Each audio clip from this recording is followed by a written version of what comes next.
We're in the middle of Gunpla, and that means we're building Gunpla every stream in June, including today. We're continuing our build of this beautiful RX-78-2 perfect grade unleashed, aka Grandpa. Look at Grandpa, he's so shiny. We've got the subframe almost done. We just got to do the arms. And so my goal for today's stream is we're going to do the arms, and then kind of preview maybe what's to come. Unfortunately, I got to get up super early tomorrow, and I've still got some other work to do for a friend of mine who asked me to record something for them. So I want to get that done as well tonight. So we're just going to get right into it. I went ahead and got the all the parts picked out, all the sprues. So we're just gonna set Grandpa's subframe over there and get to work. So yeah, let's get going. Hope everyone's having a really great day. Feel free to tell us about it in the comments. Chat. All right, so we need this guy. Let's get started.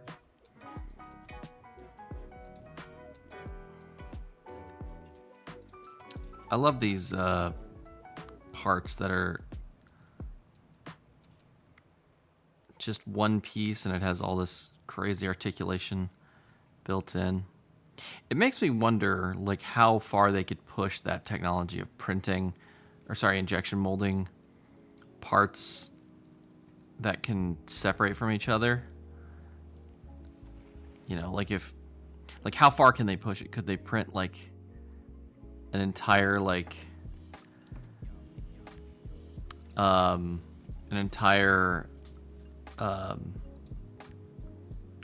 SD model like that, where it's just the entire thing just comes completely put together, but then you could disassemble it? Like, I think that would be pretty silly, just as a flex. Which one are you still connect? There it is. I was like, God.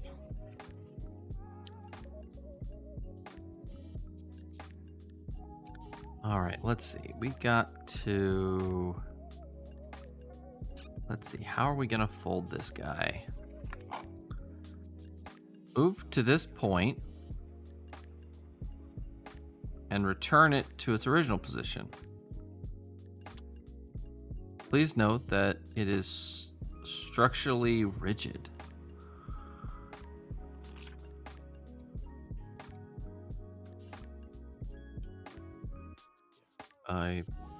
I'm very confused.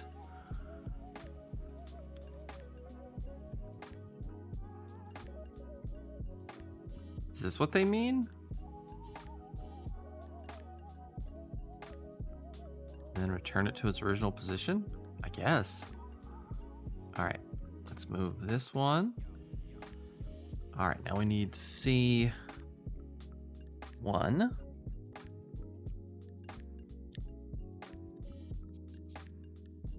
Yep, printing the entire unit would be such an achievement. I think that would be really, like I said, I think that'd be a real fun flex for Bandai. Just be like, here's how good our injection molding techniques have become.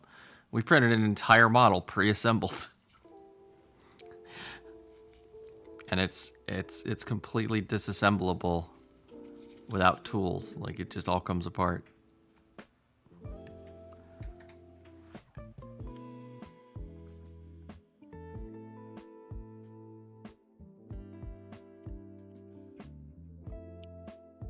Let's see, that was that one. No, where's number 8? This guy? Righto.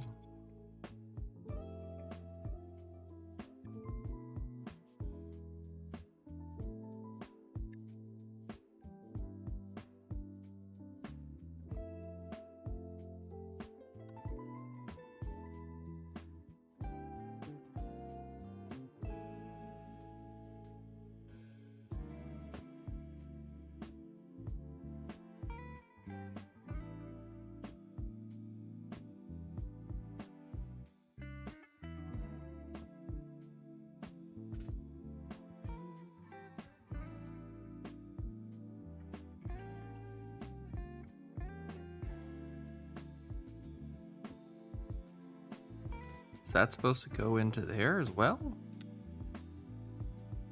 Or is that supposed to stay separate? Oh, it looks like it's supposed to. Oh, but then how does that work?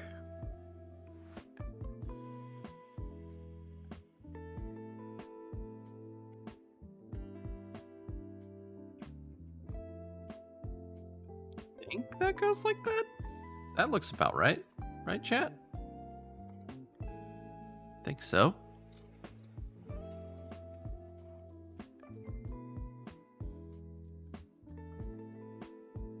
I'm so nervous after all the trouble we had the last 2 streams with things just not lining up correctly.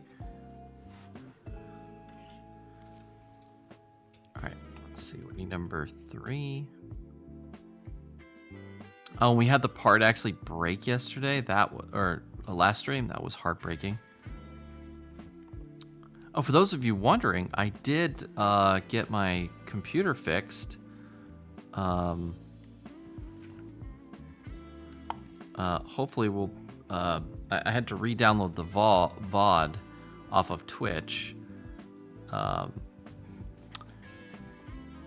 last stream, which is too bad. But it looks like it recorded part of last stream on my computer, so I need to go through and figure out what's going on with those VODs and then edit it together. But I got everything backed up to the cloud and then removed it all from my local machine. So we shouldn't have any more incidents of the hard drive filling up for a while at least. Fingers crossed.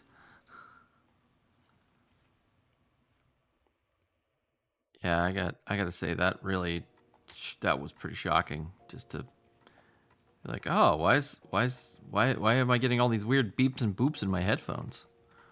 Oh, Streamlabs is complaining that the hard drive's full. Oops.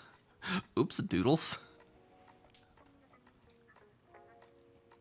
Yeah, it was, I posted a couple screenshots on Discord, but essentially we got down to 400 megabytes of free space. Yeah. Yeah, not the best time in the world.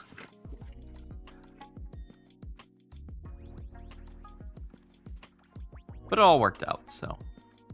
Well, probably. I've yet to see about trying to get the VOD up. Oh, also, I changed my stream recording settings. I think I had the like whatever variable bitrate enabled, and I had it at quality 20, which supposedly is like kind of low, like not a high file size, but it was like, I noticed like all the VODs were like 20 gigs. I'm like, oh, that's how my hard drive filled up. Every VOD is 20 gigs. That's a bit much, I think.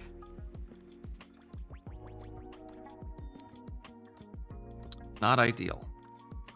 So I put it back to a manual bitrate, and I put it at 8,000 for the recording. So we'll have to see how well that does quality-wise.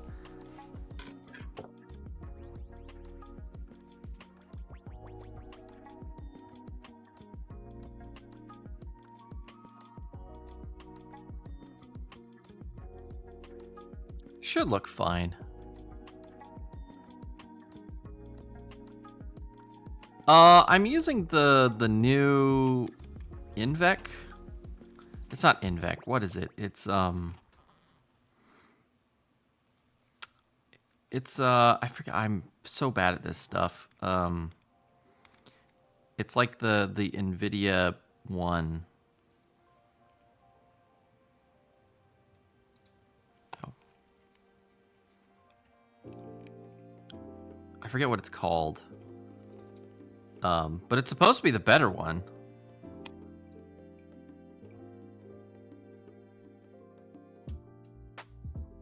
Like, it's supposed to look the best with the best, like, compression.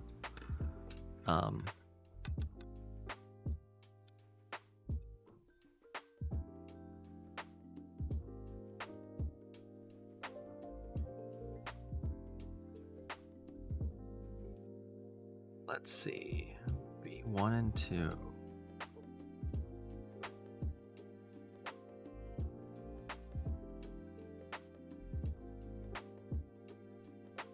Oh no, they're both 2s from V1. My bad. I almost had a little panic attack there. That I had used the wrong ones on a different part and would have to figure something out. Or worse, had accidentally lost a part.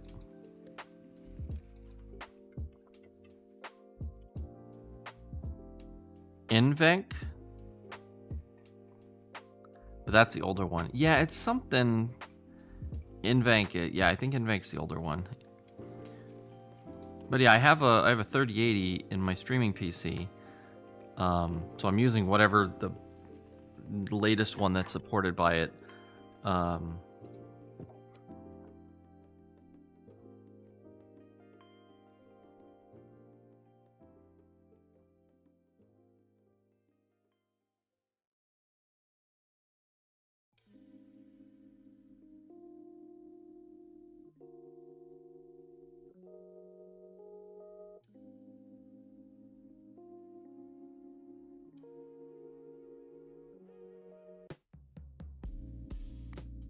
Ah, God, oh. Literally, every time I pull this thing up, the lights absolutely blind me. This chrome, like, sheet is so chrome.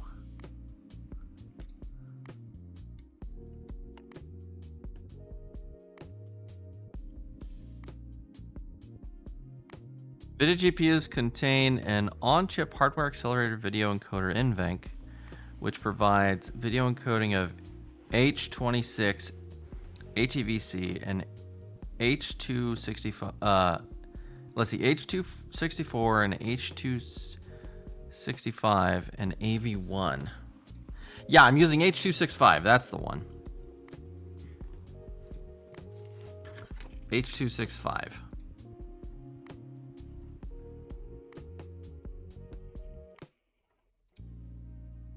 Thank you, Wireball. That's why I couldn't remember what it was called, because it's just a number.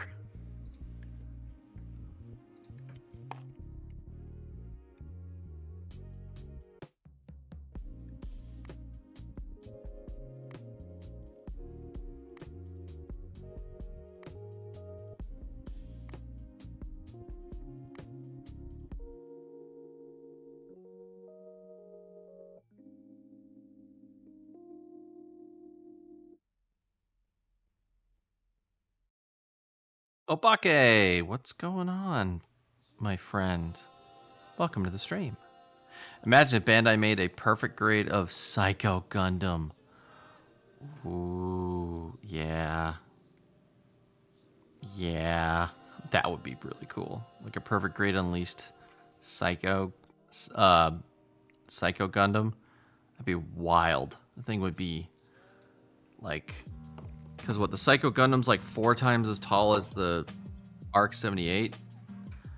So like, you'd be massive. You'd need a whole room dedicated to housing the thing.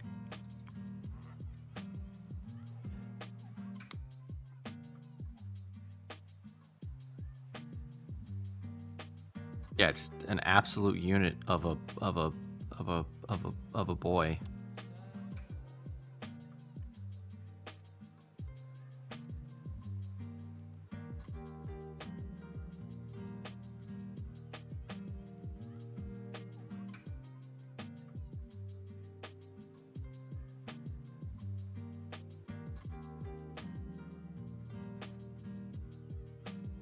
I just want to make sure we get this on correctly.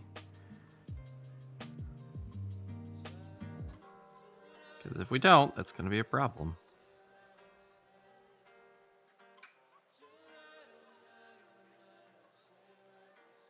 All right, cool.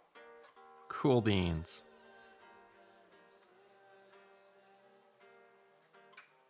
Got them little wrist pistons. Look at that.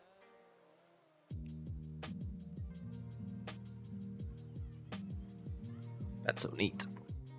That's super neat. Okay, let's see. What's next for Grandpa here? Let's see. 10 and 9. Oh, but we need one of the metal parts. Okay.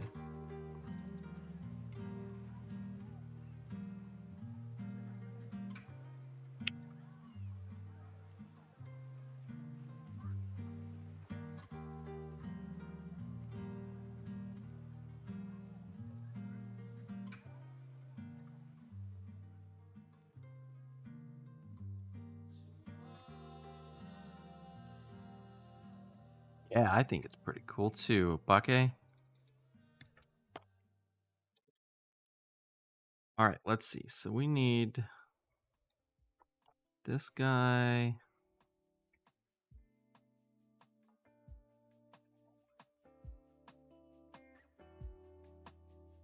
This guy are gonna marry up after I put in the metal part, which I believe is this guy.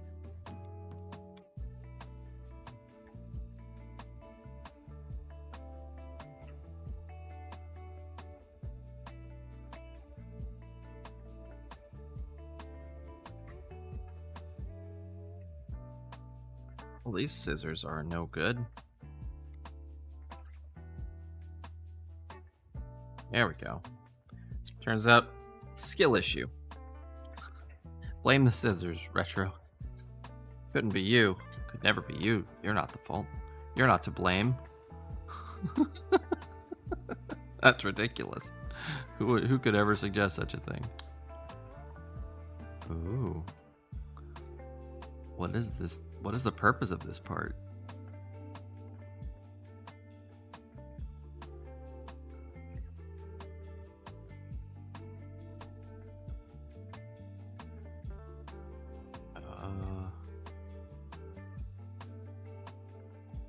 Actually, it looks like this one goes in first.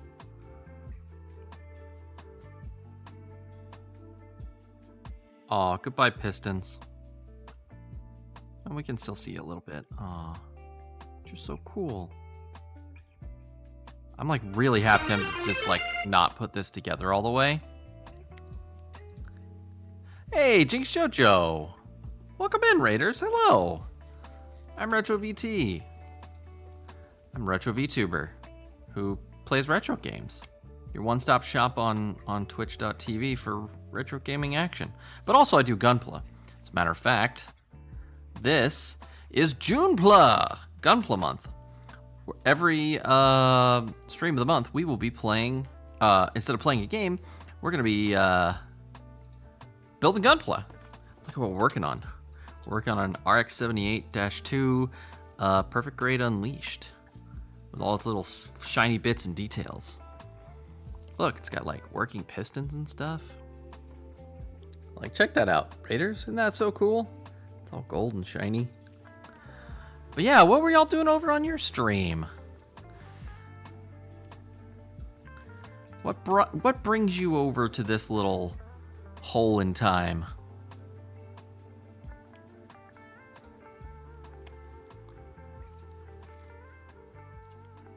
See. Oh, we got a sticker we need to put on. All right, let's get that. We need to get our finger longerers.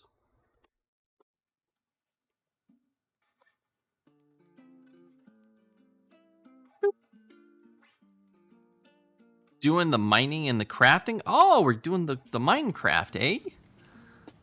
Oh, man. I love Minecraft. I really need to dedicate time to playing Minecraft. We actually have a Minecraft server for my Discord. I really need to put that information somewhere. You know what? Mods, remind me to just post, like, we need to make a Minecraft channel. And just have, like, as a pin all the info.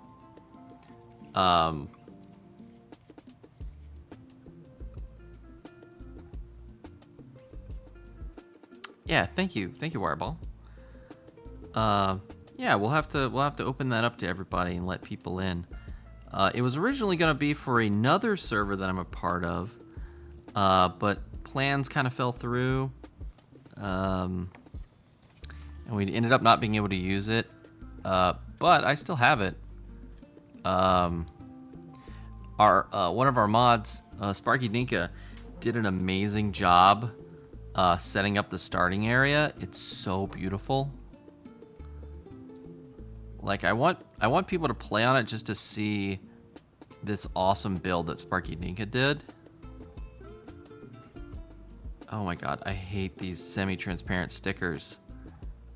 They're the worst. Okay, I can't use these. I have to use my fingers. Because like it's like tearing up the sticker.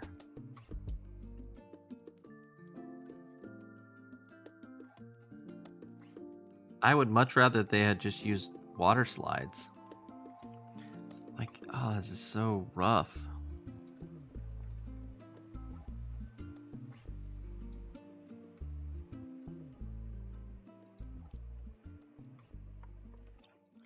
All right, we're just gonna commit. We're just gonna send it. Oh, these look awful. I hate these stickers. I might stop using these. These semi-transparent stickers really stink. Like, look at that. Like, that doesn't look very good at all. Well, let me get it to focus. Yeah, like, that sticker looks terrible.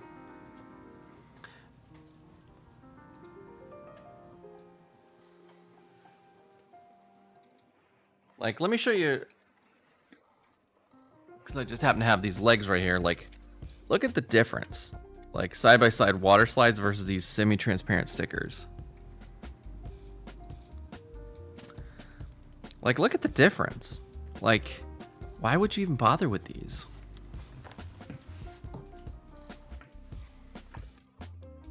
It looks just absolutely awful. In fact, you know what?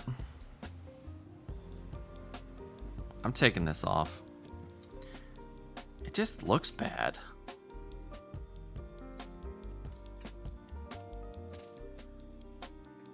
Oh, now I got gunk on there. Darn it.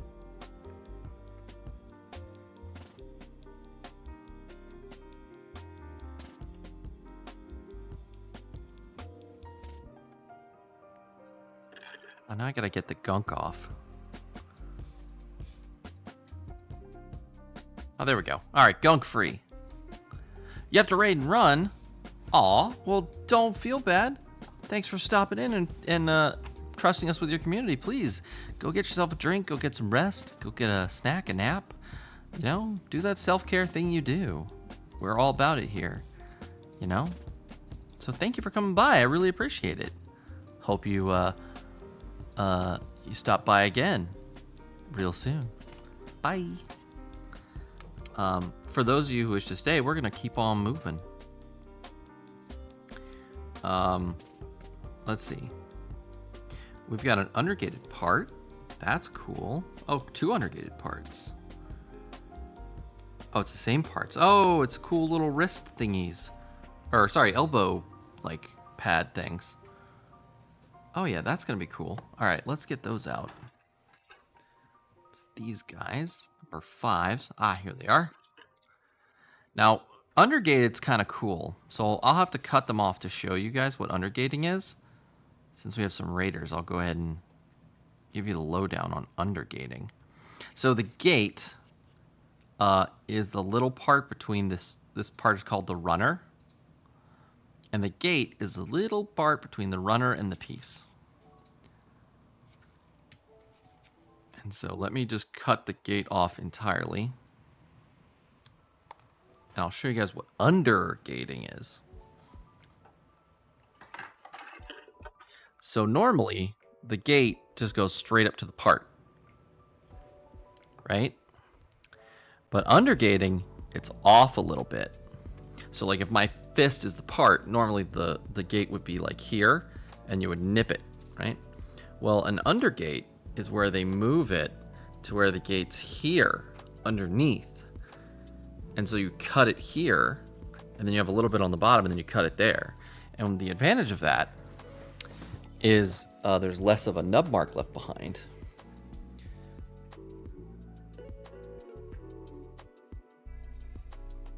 So you see how the gate connects to the bottom of the part? The bottom of the part won't be visible. And so if we cut it here, get that one too.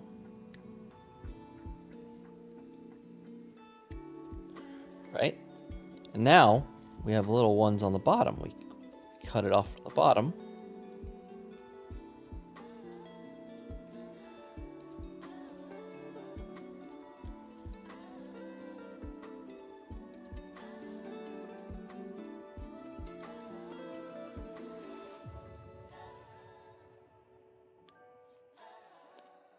And so not only does that leave behind very faint marks, little nub marks, kind of see one there, but this is the part that's going to be seen, is the side and the top.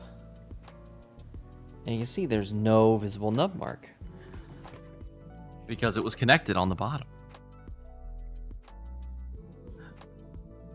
Oh no, what happened to... Oh, there it goes, we're back. Well, that was weird. I too usually use a blunt tool to apply pressure to the stickers and rub with the tool. It seems to help the sticker become more transparent. Augustiangelo. Oh, did you look that up, or was that a comment I missed? However, most people agree that the stickers don't look good on darker surfaces. Yes, thank you for the definitions there, Wireball. I hope that helps, everyone. Yes, to summarize my rambling. I am full of the rambles. Alright, we gotta make sure we line these parts up correctly.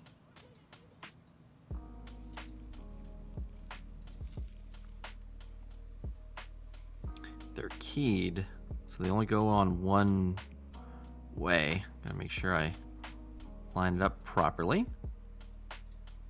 Oh, it looks so beautiful. I really like these gold parts. They did a really good job on the gold. Alright, let's get the other one. So I can just cut it straight off the runner. And then we cut the little nub from the underside. And it'll be ready to go.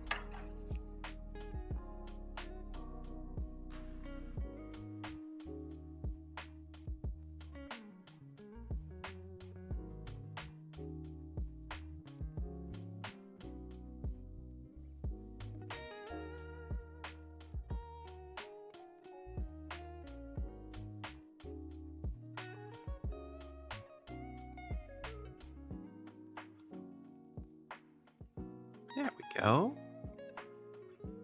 Nice. I really like the way that looks. That's real sharp looking.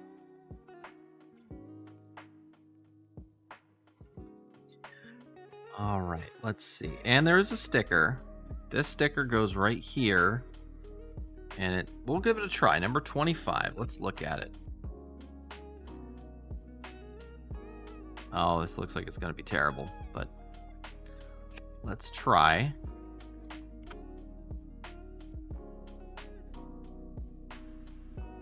So it goes on this part right here, right along the side, it looks like, yeah. So let's try it.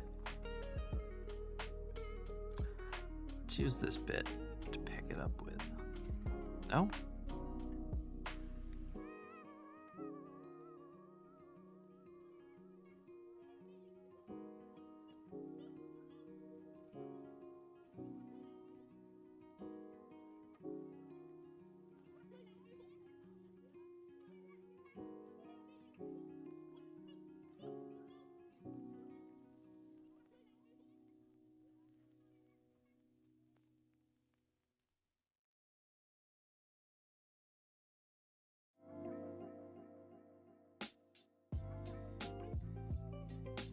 I mean, it looks better than it did prior.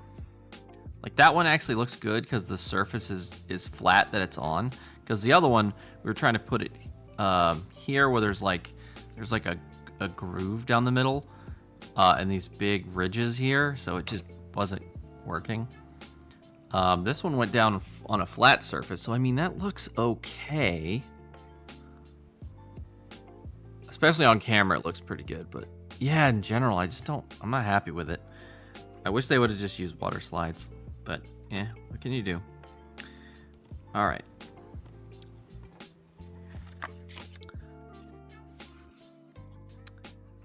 Let's see.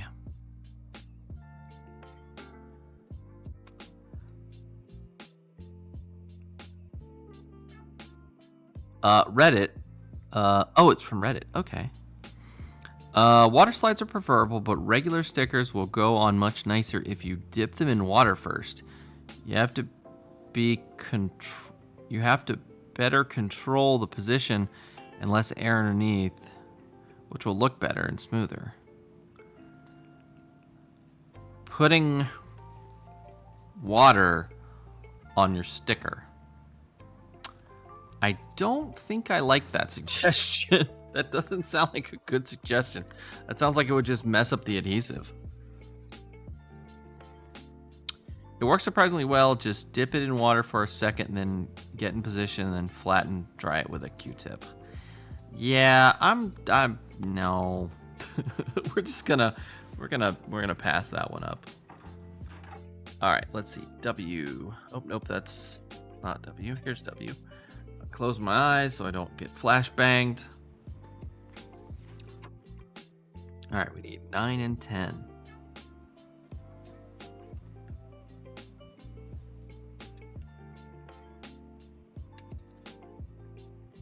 Oh my god. These parts are so shiny.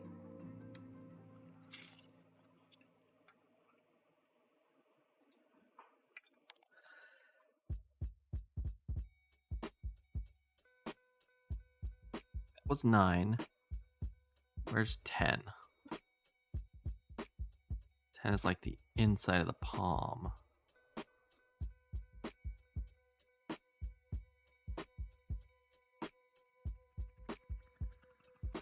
Yeah, it's 10. 19, 2, 3, 2, 4. Where is number 10? Ah, there it is. It's being very elusive.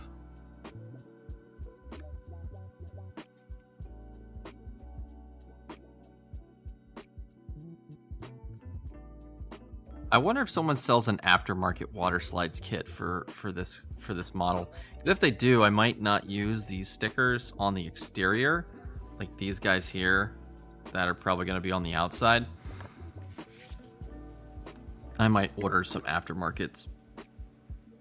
Yeah, these guys are undergated, so I got to make sure I clean that up.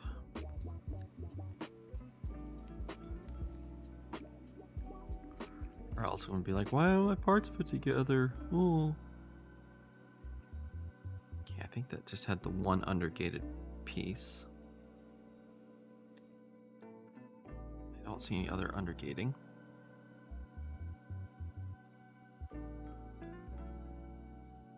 I don't think this one was undergated at all. Okay. These just go together.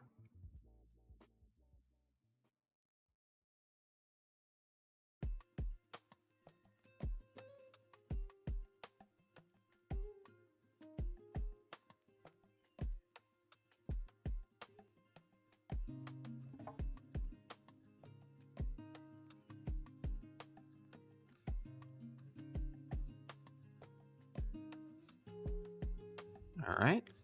Now we need R. 1 and 2.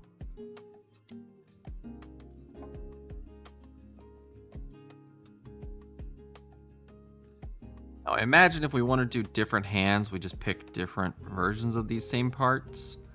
But I'm just going to follow along with the directions until we get all the way through.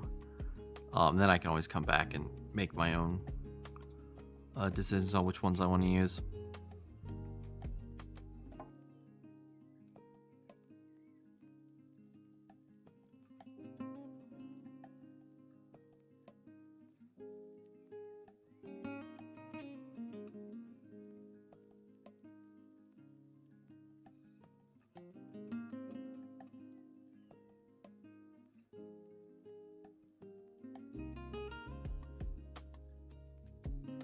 These are hand parts that are exterior facing. I really should have trimmed these a little nicer.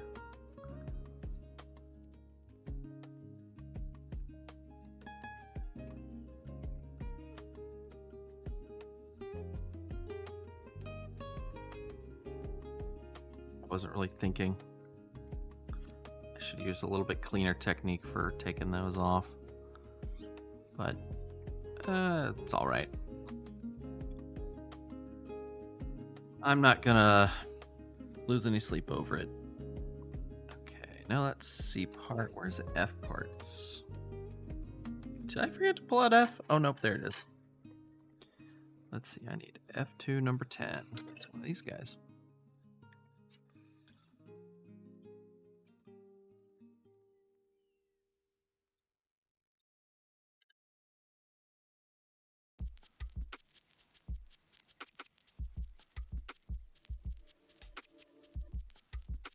Okay, looks like that doesn't have any particular orientation.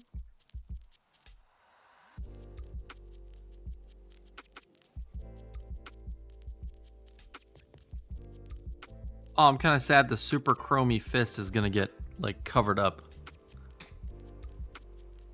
I don't have no idea why the fist is just like the skeletal parts of the fist are chrome.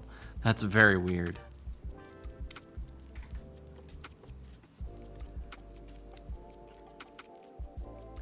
Like, why is the fist of the Gundam chrome? That's like underneath. That's a very interesting choice by the team.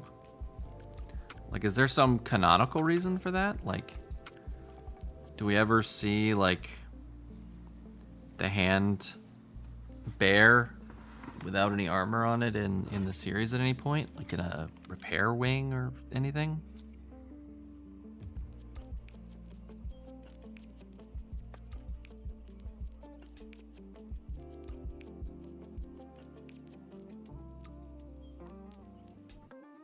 Oh, I'm making it worse.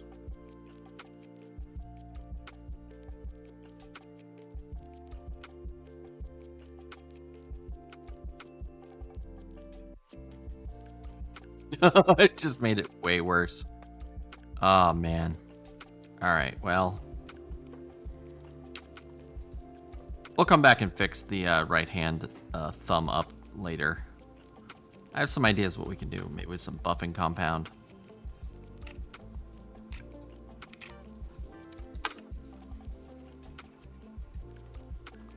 Oh yeah, here's an open right hand. So. Also, the thumb's probably not going to be visible. It's probably going to be underneath the gun. Or we're going to use the saber, so. Probably won't even use this hand, but we'll see. It could just be copium. Alright, let's see.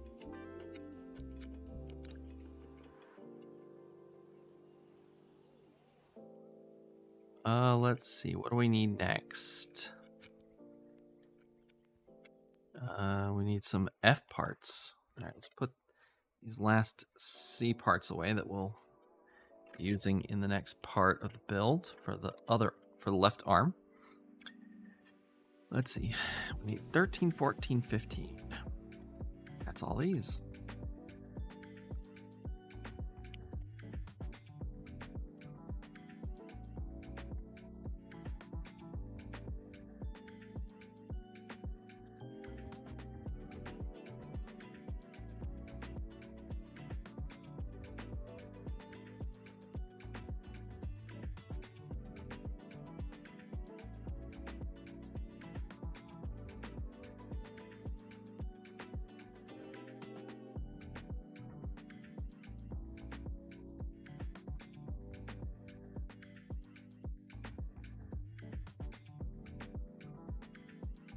All right, here we go. All right, so these go together.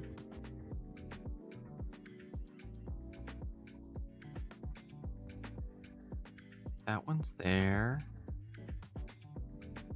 This one's here. Okay, yeah. That guy's gonna go like that on that one. Cool. It's gonna be our cover for our wrist area.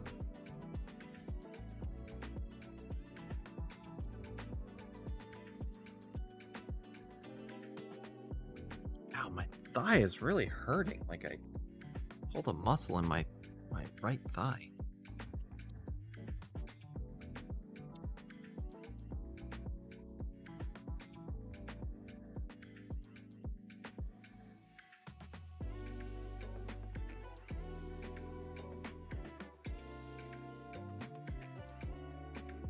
Oops, need both those pieces.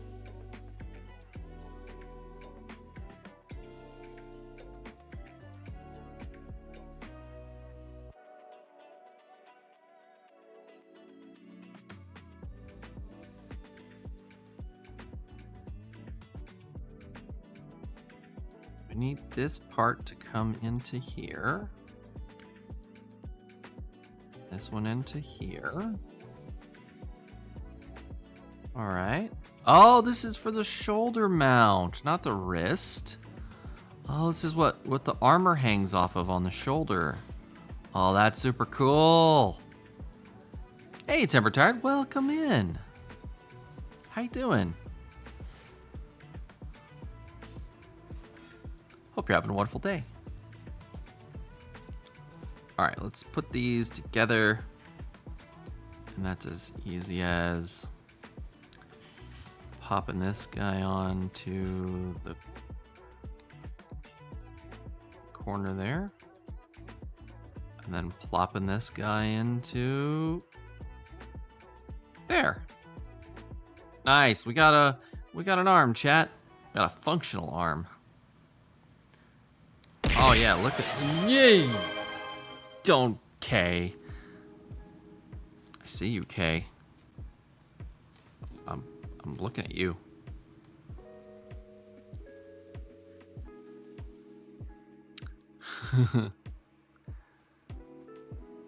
All right.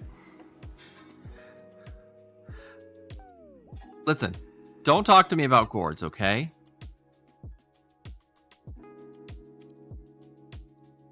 We don't talk about gourds on this channel. Uh-oh, before I... Okay. I always forget how... So one thing about all RX-78 Gunpla that I've worked with, they come apart at the waist so easily. All right. All right, time to move on.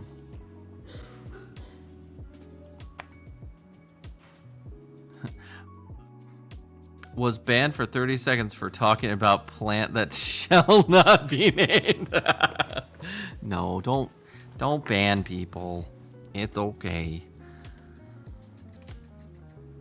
I don't even remember the lore on why we don't talk about gourds here. I'm actually curious. I've totally forgotten.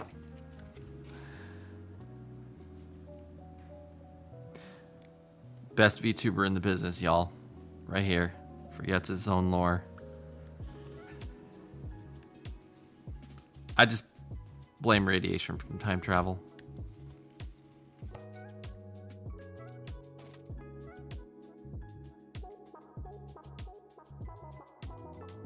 Fantastic Four got superpowers from cosmic radiation. I just got stupider.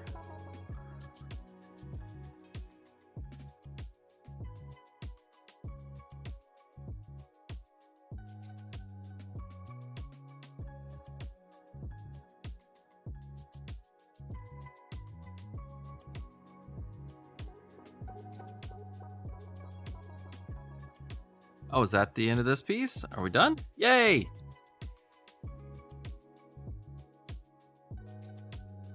Don't need that no more. let's see. Got to do the same thing we did last time of moving this around so that it gets its full range of motion unlocked. Okay.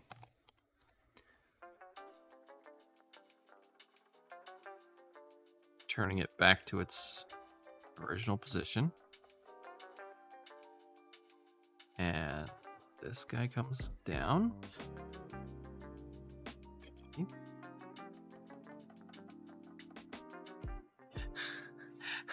It is what it is. It is what it is.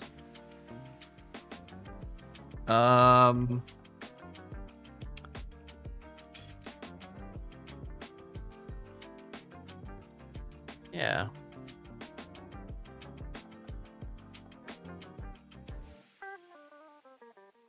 All right, let's keep building.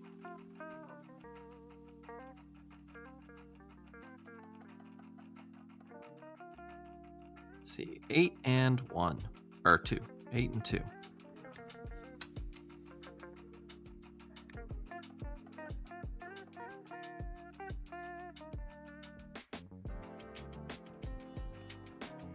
Man, chat, I've had ice cream like twice today, and I want to so bad go get a milkshake.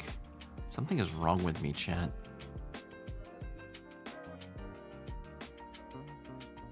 Like, that's not normal behavior.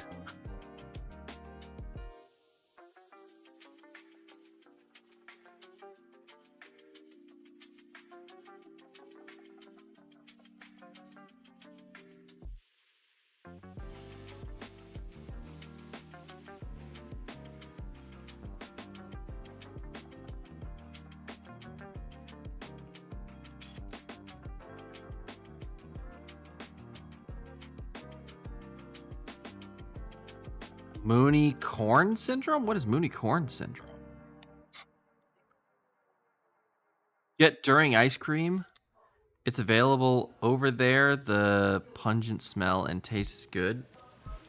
You know, I've actually heard durian is super, super tasty. I'm just probably never gonna have it because I have like I'm super sensitive to strong smell. Anything with a strong smell, I just cannot handle. And it sounds like durian is exactly that, like an extremely strong smell.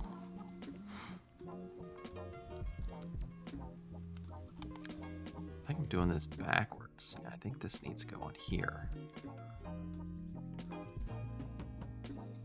But yeah, I hear durian tastes really good. Like, it's kind of savory and sweet at the same time. I wanna try it eventually. Like, I will try it, but you know, it's gonna take some doing. Oh, hey, while we're here, we can look at how the elbow mechanism works.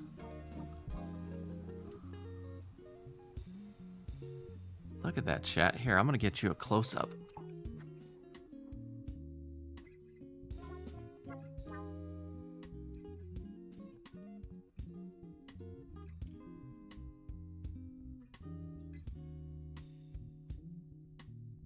Isn't that neat? I think that's super neat that they detailed all that. We should take time to appreciate these things, because we're not going to see them again once we cover everything up.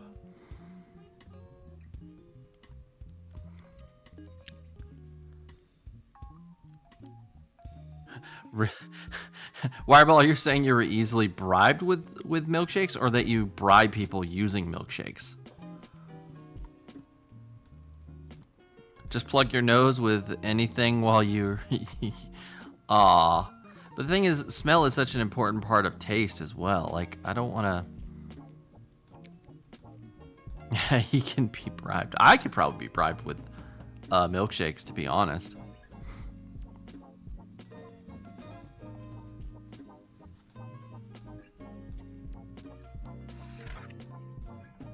Let's see, we need 3 and 4. Let's see if we can get through more of this before the break.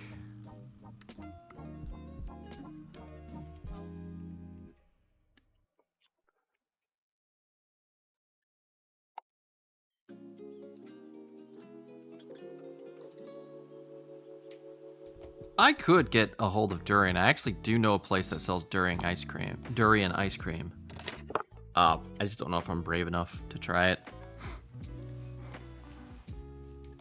Maybe we can make that a sub goal for the anniversary stream. Yeah, get enough subs, and I'll try durian ice cream on stream.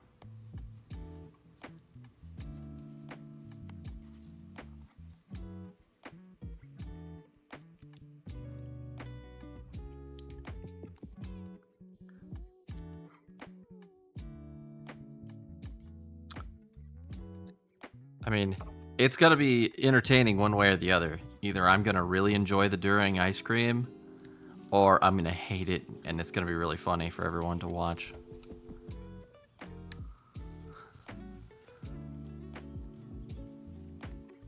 So really, we're just gonna bet on who's gonna like make out on that. If it's gonna be chat who comes out on top, or if I come out on top. It's probably gonna be chat. Let's be real.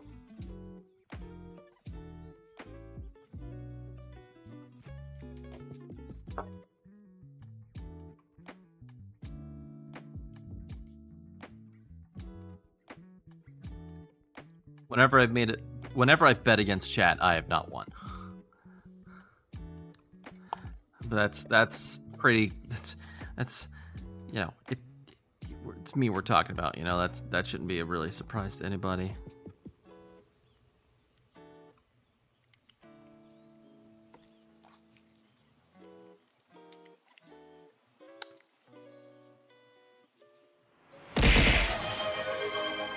Oh my gosh, bats. All right. I see. We're about to go to commercial break. All right, everybody. We'll be right back. Don't go anywhere. We'll be back in 3 minutes. Capitalism.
Welcome back, chat. Let's pick up where we left off, okay? I like this song. It's fun.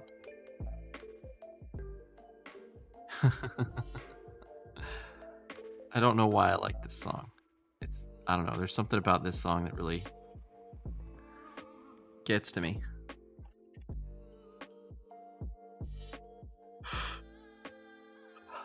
You know, believe it or not, I don't really like lo-fi that much. But I don't know, when you're streaming, it's just nice, you know? Something about streaming and lo-fi, it goes like really well together.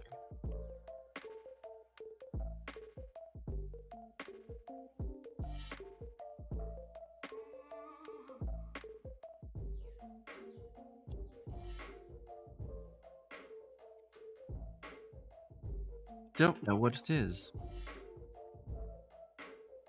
It's the right balance of not too distracting. Oh yeah, that's a good point, Wireball.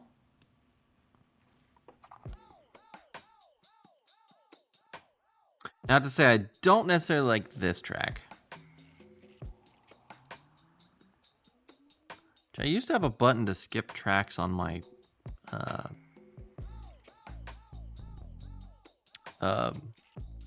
Stream Deck, but I don't think it works anymore.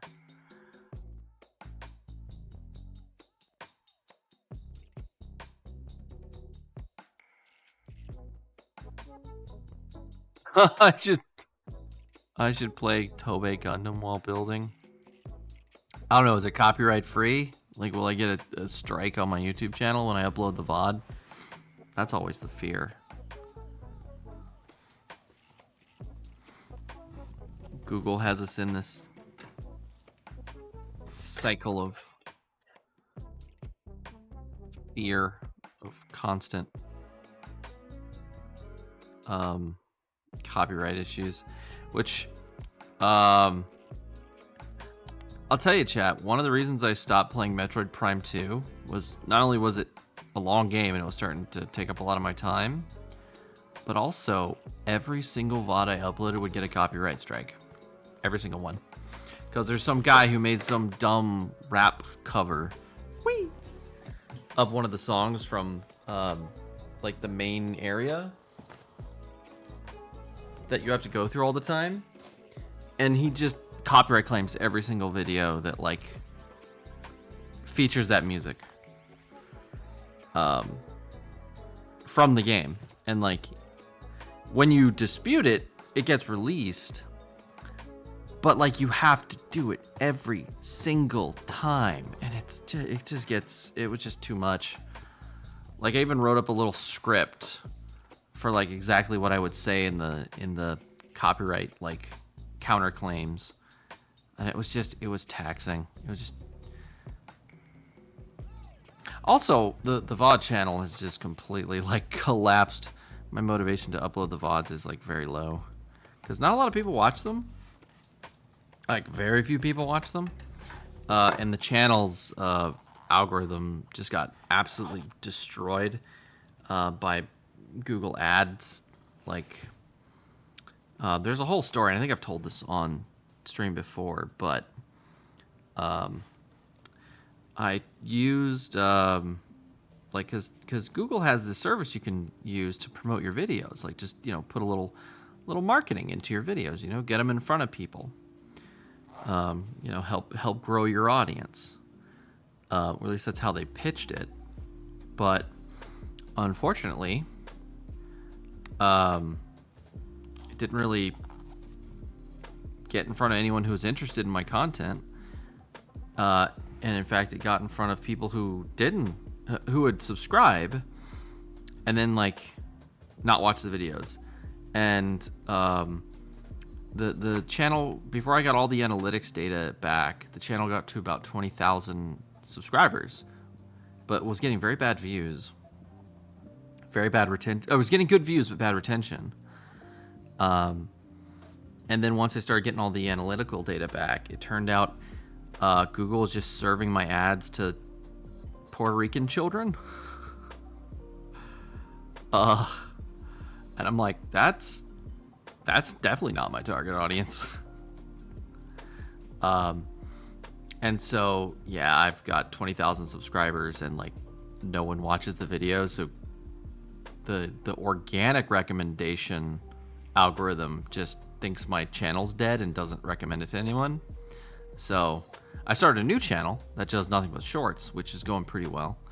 It's only got a little over 30 subscribers right now, but I don't know. It feels better because, you know, when a video, you know, gets 1,000 views on that channel, it feels really nice because you're like, oh man, it's like 1,000 people watched that video and they liked it, you know. So it's much more rewarding. Not necessarily because it's shorts, but just because, I don't know, just starting over works better. Or, you know, I might, that VOD channel, I might keep dumping VODs onto it.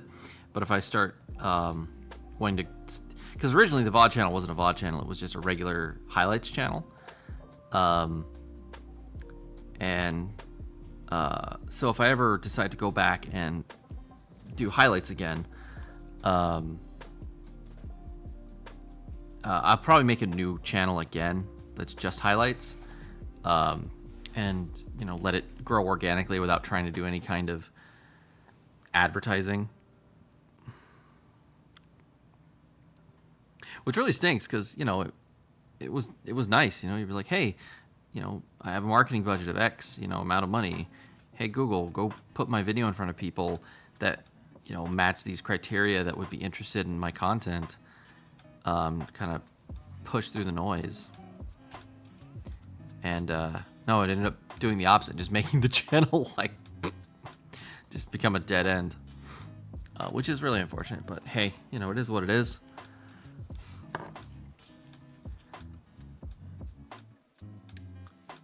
The real show's here on Twitch, so this is where the real stuff happens.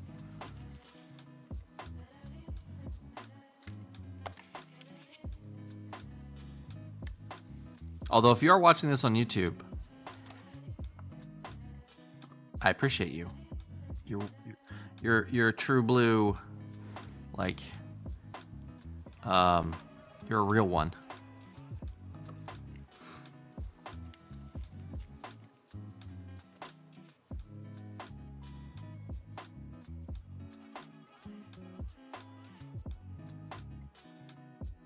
Ah, DMCA, I'm sorry, Kay, you didn't know what that meant. My bad.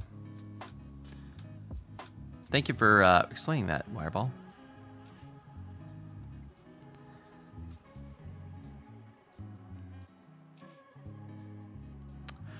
One guy pointed out that the advertising system is kind of broken and that he could do something like that to a competitor's video and destroy their watch time metrics.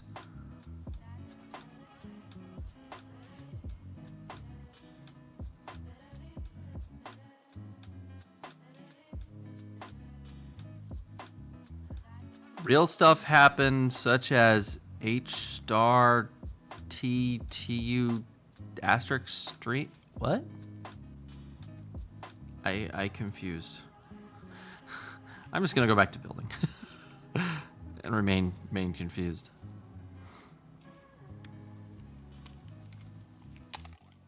Oh, the part came out. Did I already clip that side or nip that side? Or did it just, it just wasn't very strongly held there. Yeah, I noticed a couple of the gates, oh, is that the last one? Yay! I noticed a couple of the gates are a little thin. They'll break on their own if you apply a little too much force when you nip the other ones around it.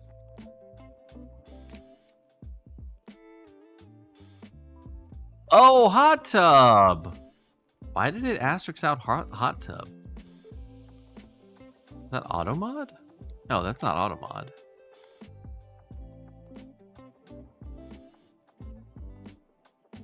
The hot tub would melt the Gunpla? Nah, I don't think a hot tub would melt the Gunpla.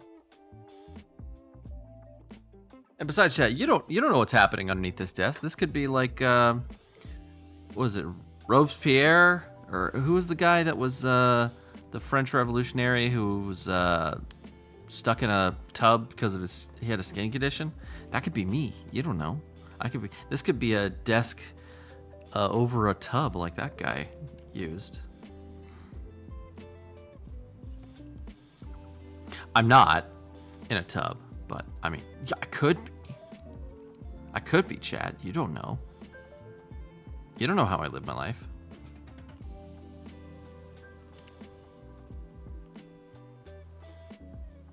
I feel like I've done something wrong here.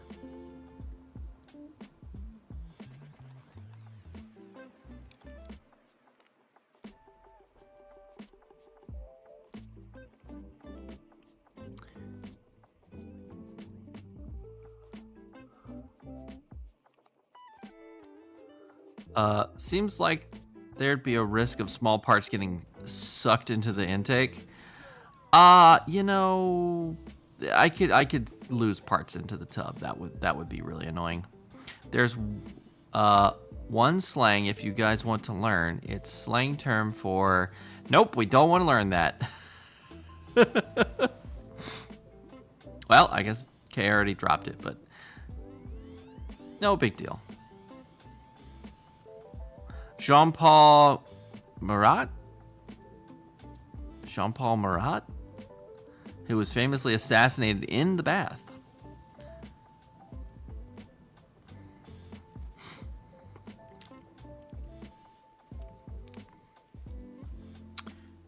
Yeah, didn't like a woman come to his house and like push her way in and then stab him in the bath or something like that? And unalived him? As Twitch would have us say. All right, let's try this sticker again. Let's see, that sticker is number 24 this time.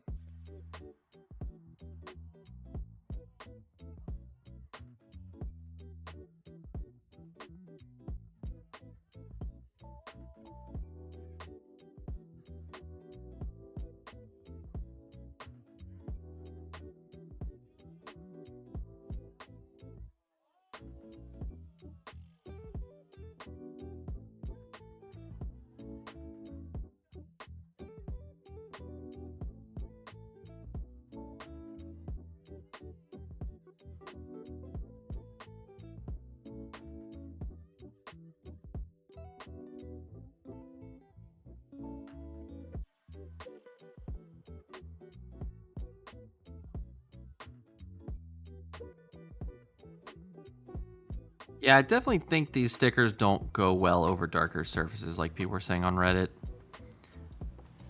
They worked okay on the Solari Junksaku. But they still kind of had this weird haze. Like, that's a problem. Like, you kind of see it's a little hazy. Let me see, can I get that to focus?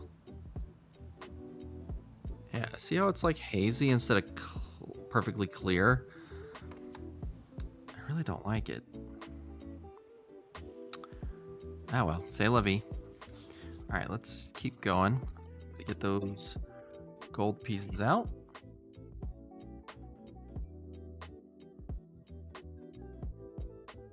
A little undergated little elbow joint things. I guess they're supposed to be the end of like giant rods, like end caps for the pins holding the arm together at the elbow. Would that be a pin technically? Or is that a rod? I don't know.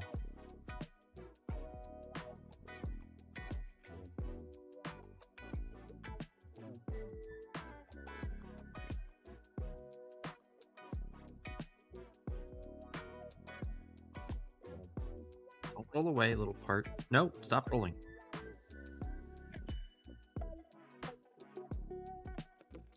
No, not a piston. Like, so, see there's like this bit sticking out here, and it goes all the way through, and that's Well, I guess it's technically not what it's pivoting on.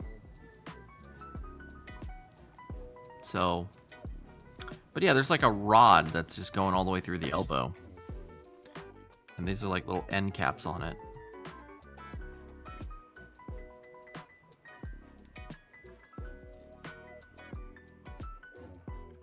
I just don't know what that would technically be called. An axle?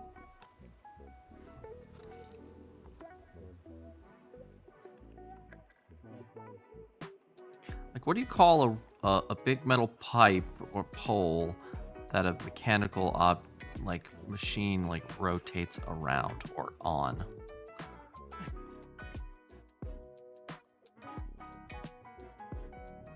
There we go. Got our little gold bits on. Looking snazzy. Conrod? Connection rod? A metal pipe. That's the one.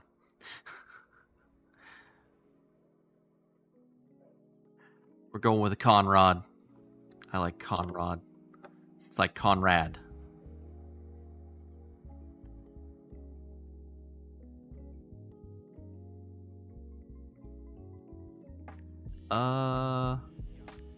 Okay. Let's get flashbanged. Ah, God, ah. Why? All right. Let's see. We need 11 and 12. So here's 11.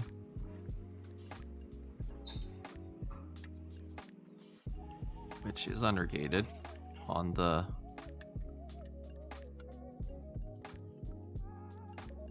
finger part.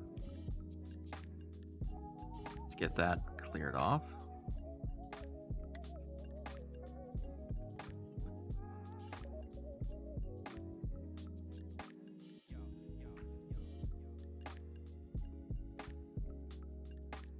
I really shouldn't use the the nip like a knife. It's not good for it. It's not good for it at all. Need number 4. It should be right there. Ah.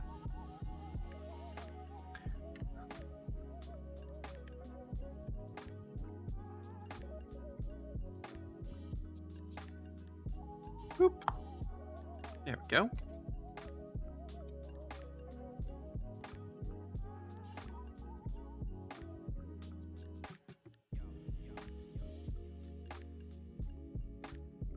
Pivot is another possibility, but that's more of place the thing. It's much better than calling it a metal stick. I agree. I concur. All right, now we got to be careful with this one because we left pretty bad marks on this one before. So we're going to take this one a little bit better. So we need, what, 4 and 3? Yep. So we're going to use a technique where you cut the gate. Right, so you start by cutting the gate near the sprue. Step 1. And then, see, we got a bit of gate there. Start shaving off the gate with 1 or 2 cuts after that. That usually leaves you with a really nice surface.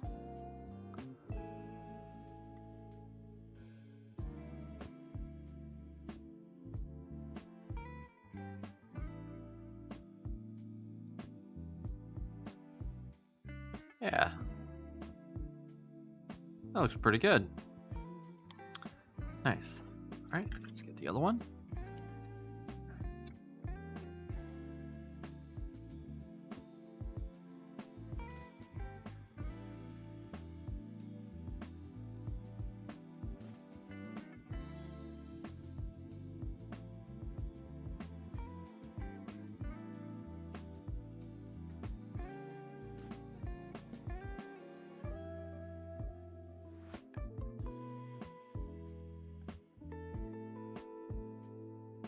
Oh, that one came off nearly perfect.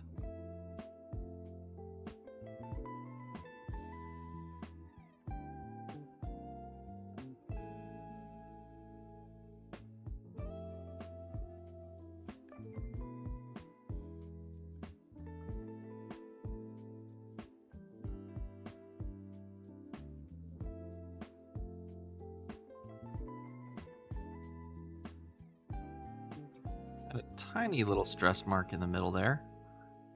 But overall, that turned out pretty good. Need another one of these guys. And then this F section can go away because the last bits... We're not going to throw it away, we're going to put it in the box, but these last bits are for alternate hand positions.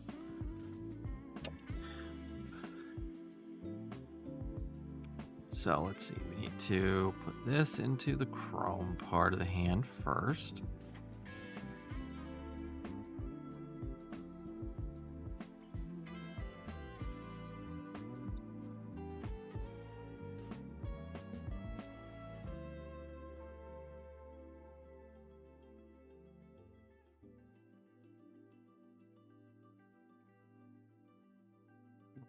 Place this part on first.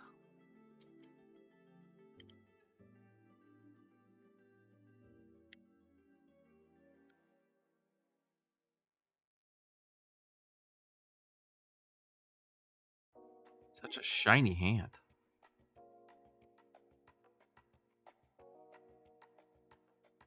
All right, there we go.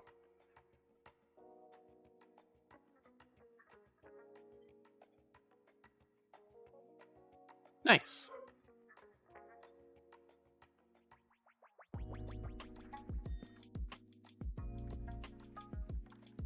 It's very shiny. All right, what's next? Bits of plastic everywhere.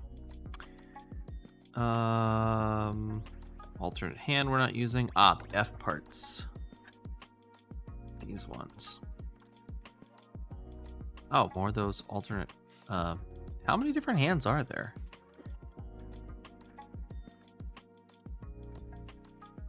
Oh, there's gun hand, open hand. That's probably sword hand, maybe? So it looks like a couple different options. All right.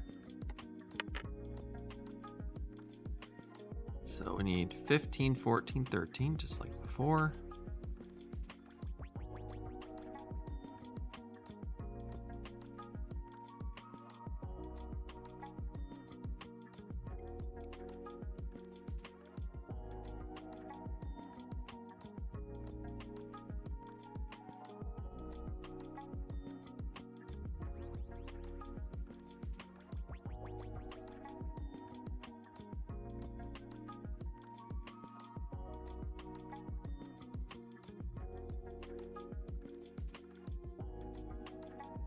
By the way, chat, I'm sorry if I'm a little quiet today. I'm kind of fading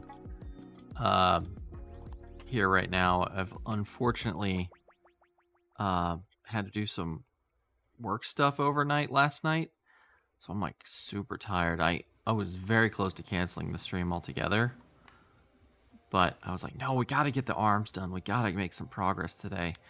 I was really wanting to work on this today really badly. So once we do the arms, I think I have an idea what we can do for a little bit, but we might call this a really early stream. So just prepare yourselves. All right, 11 and 12.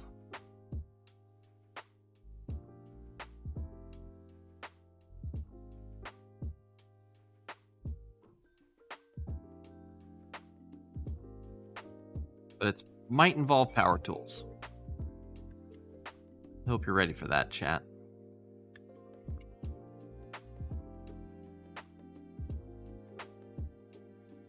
All right, cool. Put this in the box with its brother.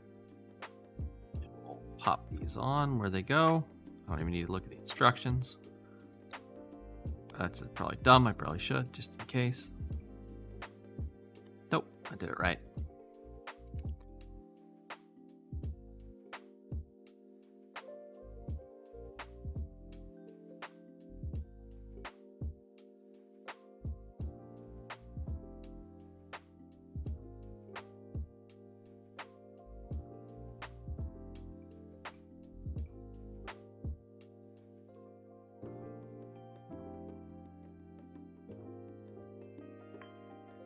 Oh, why is this part not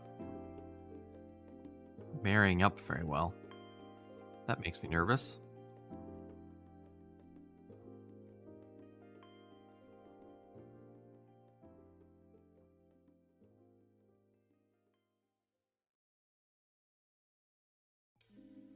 Oh. Look at that, chat. It, like, shredded the part along the outside.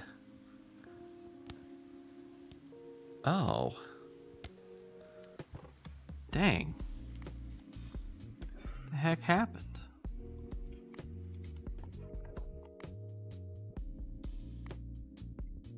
Yeah, we are having some weird fitment issues with some of these parts. Ugh. It, like, just smashed this thing.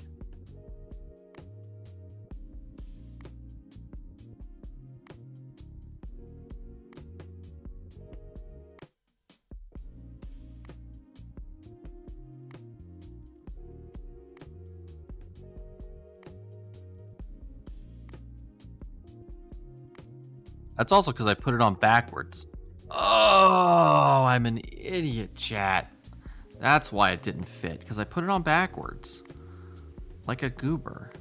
Like a silly Billy. Like a guy just not knowing. Oh, that's backwards. All right. Let's attach this. Probably gonna disconnect it from the torso from the legs again. No? Oh, it actually worked. Make sure everything flexes nicely. Nice. Look at our boy, chat. Look at our boy. He's like a whole boy. He has no skin. But I mean, he's a boy.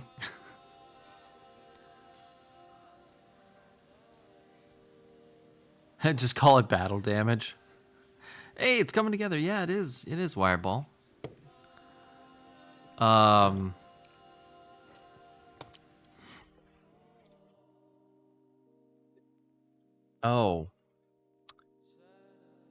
Let me show you guys real quick some cool features that this thing comes with. Before we get to the power tools. So here's our saber. I put the battery in it.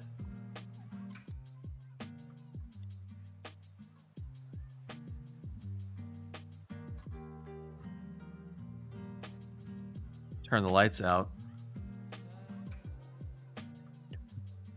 Look at this thing. Isn't that cool? It's so neat. And the backpack.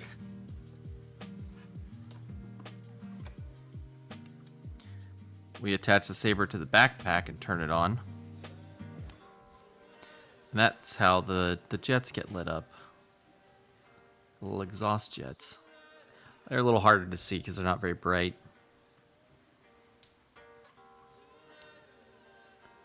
But yeah, I think that's pretty nifty neato.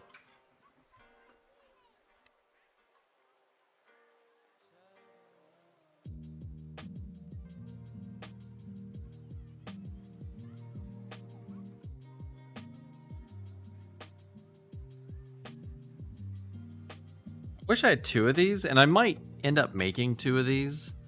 Because there's one of these you can make that's just empty. Actually, I think there's two of them you can make that are empty.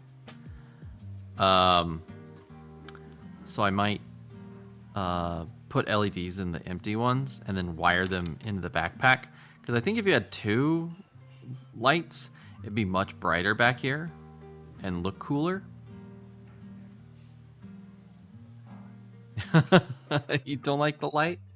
Oh, but without the bright lights, we can't see what we're doing. Can't build Gunpla in the dark.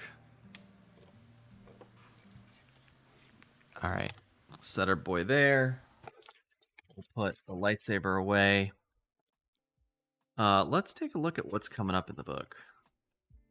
Phase 3. So that's so we've just completed phase 1 and 2. Now we're moving on to phase 3. Waist leg truss frames. Okay. So we'll be putting this like armor or armor hanging like the bits the armor hangs off of onto all the parts of the leg.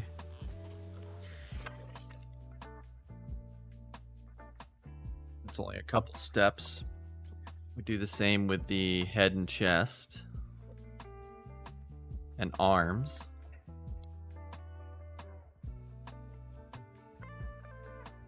And then it should look like that at that point, which I think is going to be really cool. And that's the end of phase 3. Phase 4 is going to be putting the armor on. And I think that's the end, right? After phase 4? After we hang the armor, then he's pretty much a done boy at that point. I might do the head armor a little early, at least parts of it. Because I don't like that he doesn't have a mouth. It just looks weird. I kind of want to at least do this part of the mouth. Or like this mouth chin armor bit. Like N34 and K1. Just those two parts. I might put those, actually, in fact, let's do that right now. Let's actually do that. Let's get N34 and K1 out. We'll have to find them.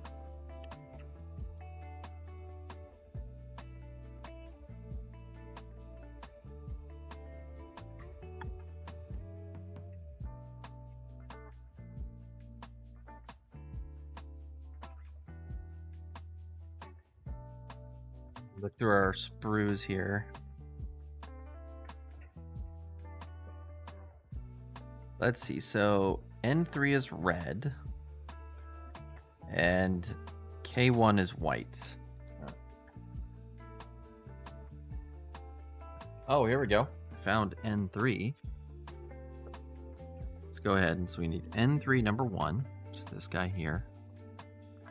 Right? Oh no, N3 number 4, which is this guy. Which I'm gonna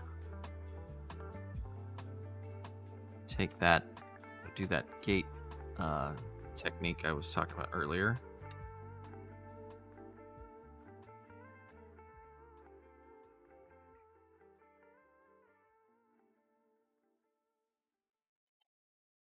Go.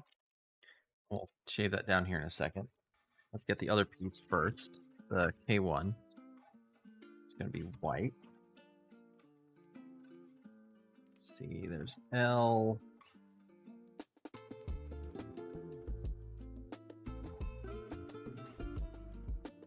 More L's.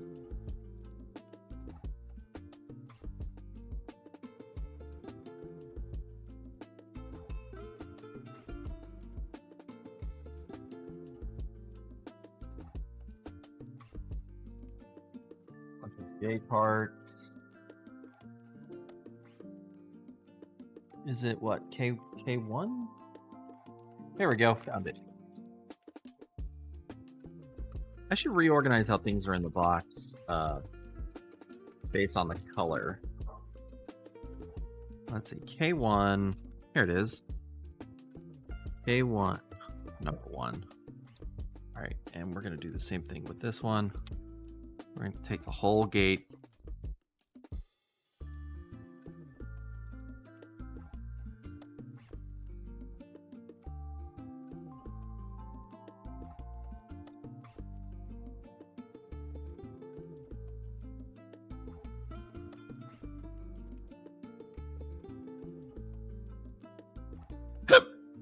Excuse me. I got the hiccups all of a sudden. All right, let's cut this down.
down.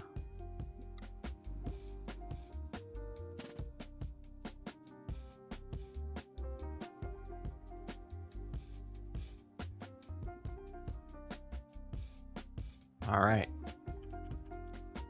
This turned out pretty good. All right. Let's give our boy a face.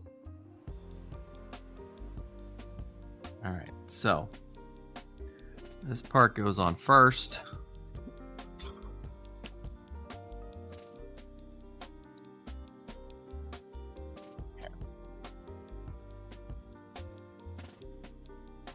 That's easier.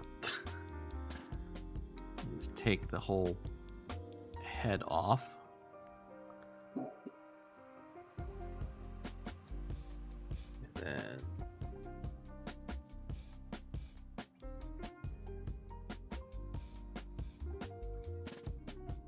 there we go. That's so much better.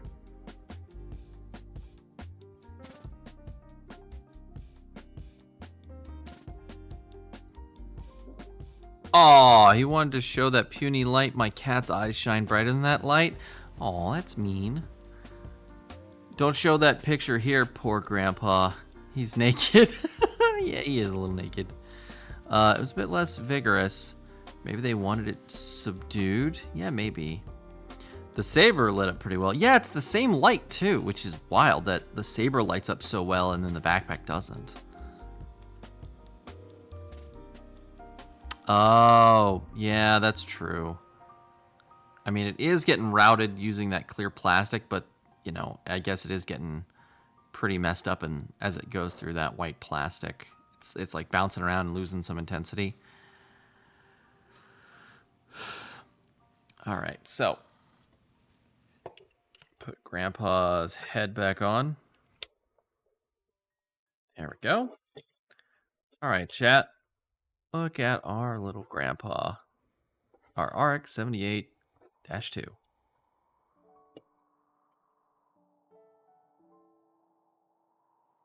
We did good, chat. We did good. Now, to move on to a new model and leave it exactly like this, sitting on my desk for the next 6 months. I'm just kidding. I definitely don't want to do that. But I think we are going to be done with it for today. We'll pick up on phase 3 when we get back next time. But for now, I have an idea.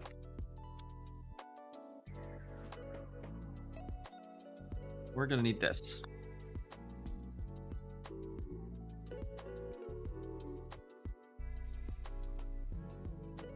Put the cutting mat away.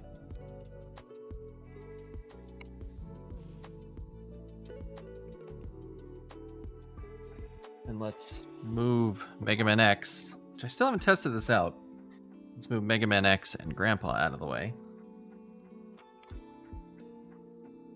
Because we're going to do some soldering.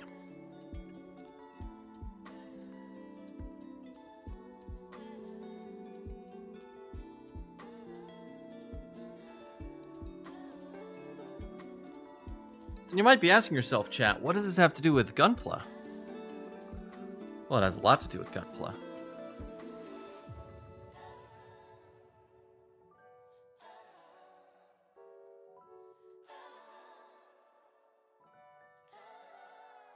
I have been posting about how I've been putting some customizations on this Sazabi, this MG Verka Sazabi. I have run wires up the mount here to the stand, and I've taken one of those little LED, MG LED things, gutted it, attached wires to where the battery terminals would be, and then I got this guy. This is a battery from a Joy-Con, which I happen to have an extra of because I just replaced the batteries of my Joy-Cons because one was a spicy pillow. The other one I decided to repurpose. And this is a little recharge board, little controller board that controls charge and discharge of an LED battery or a lithium battery. And so what we're going to do is we're going to hook up, well, we're going to install this into the bottom of that stand along with an on-off switch and a dimmer, a little resistor. Now, I don't know if this resistor is actually the right resistor we need for this, but we'll go with it for now. I think I got some wire already. Got a couple little pieces here. And let me grab the spools.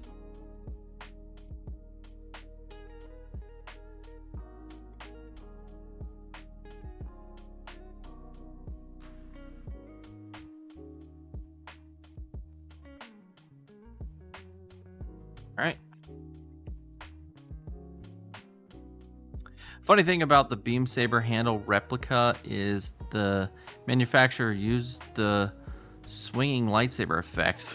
Like the sound effects? Oh yeah, sound effects. That's funny.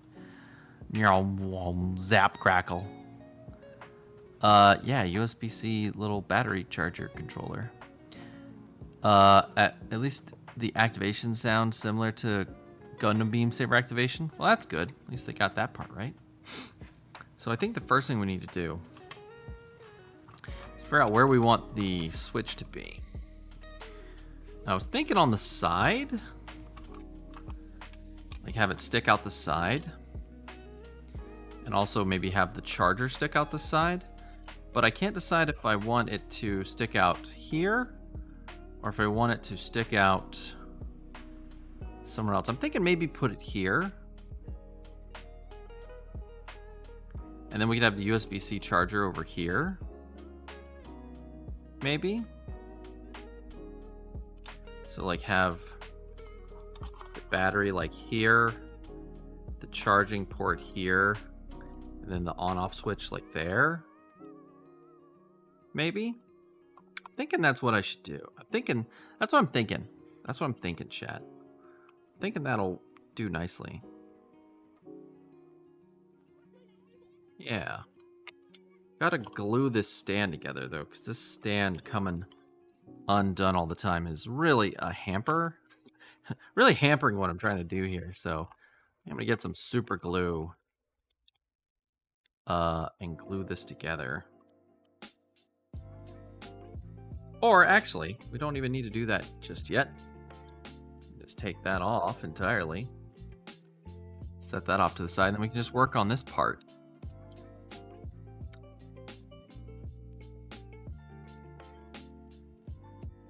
Oh, the wire goes under the stand, so the wire can come up here. But I'm thinking if we put the battery here, I guess could put the battery in here too. Nope, won't fit. We have to cut a lot more, but if we put here, that'll fit perfectly. That can go in right there and fit perfectly. We could just cut a slot right there and drop that in and then hot glue it in place. Just cut a little hole here. Same thing with this. We can just cut a slot for the USB-C port.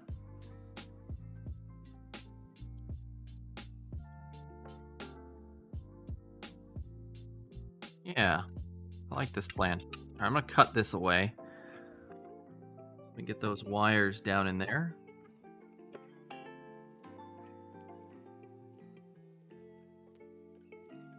Why don't you put it near the middle hole? Here? Like the on-off switch? I don't know. I kind of like it being on the side, so it's like kind of out of the way. Although, should it pop up on the top so it's sticking out the top maybe? Like here? So it's like accessible, like you don't have to reach around the side, you can do it off the top. I don't know. What do you think, chat? Put it on the top? We could put it on the top. Might hold better. I think the side would be better for having the cable lay flat.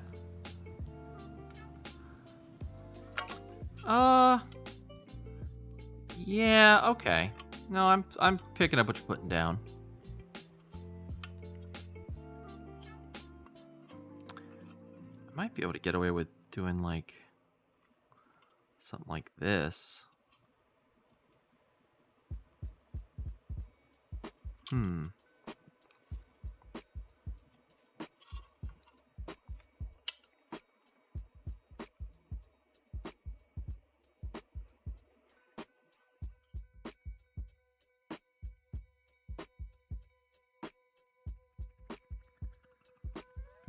Hole right in the middle there, and then we can grind it out.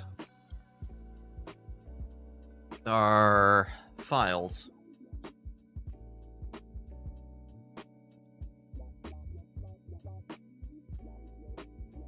All right, here's some files.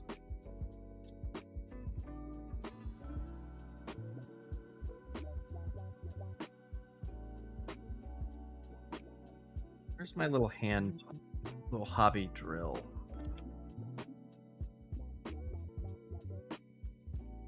Got the big drill up here, but I don't have any bits. I'd have to go downstairs and get the bits, which I don't really want to do.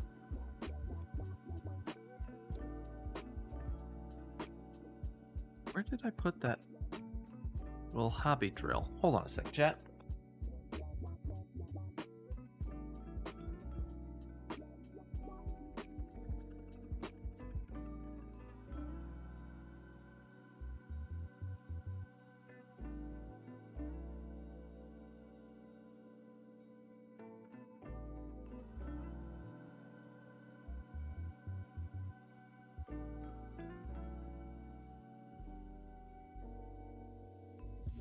Oh, there it is. I put it in the wrong drawer. That's why I couldn't find it. So here's what I'm thinking. I think we put a hole. It's a little pilot hole.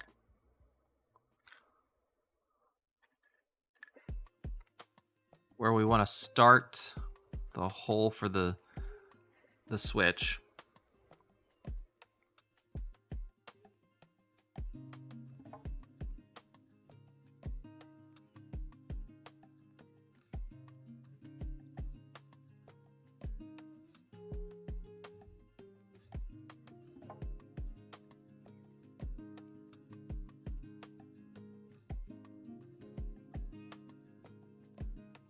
Let's see, we want to be right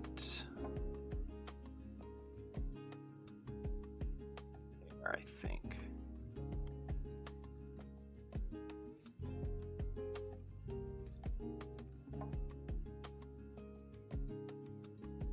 All right, just drill a little hole here.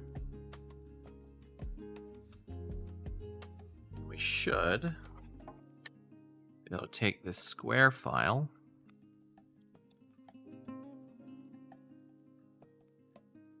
Is about the same width as our peg here, almost identical actually.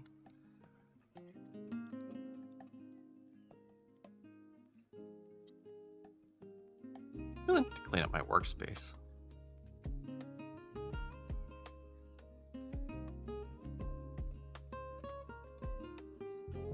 We take our little hole here,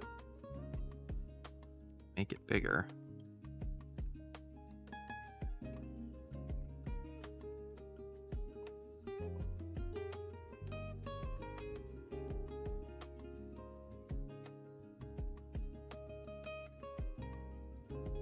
Just gonna do this in a really silly way.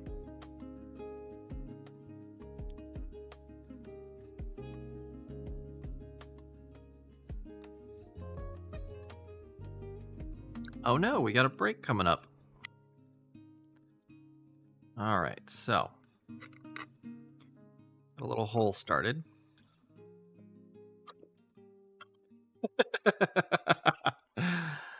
Which I need to make a little bigger, I think.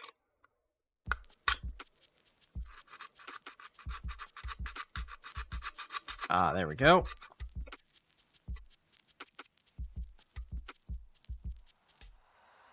That back together.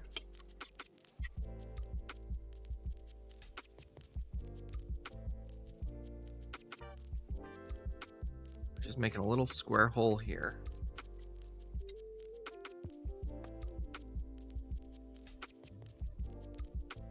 Let's go a little.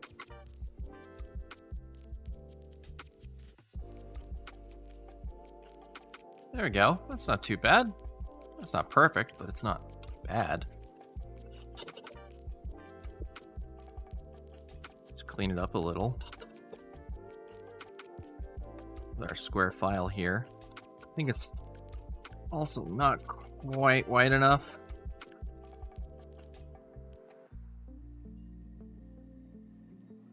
That's pretty good. Where's our switch? Here's our switch. Does that stick through? Oh, that's perfect. Just... yeah, look at that, chat. Oh, one of the lights is off. Oopsie. Look at that, chat.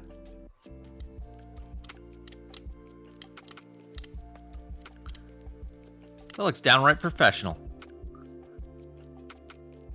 When did I get good at something?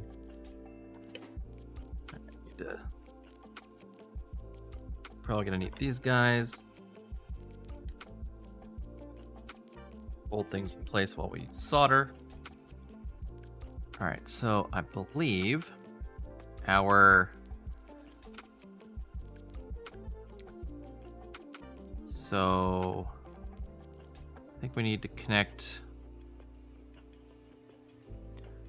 the middle wire to the board, and then this wire out to the resistor, I believe.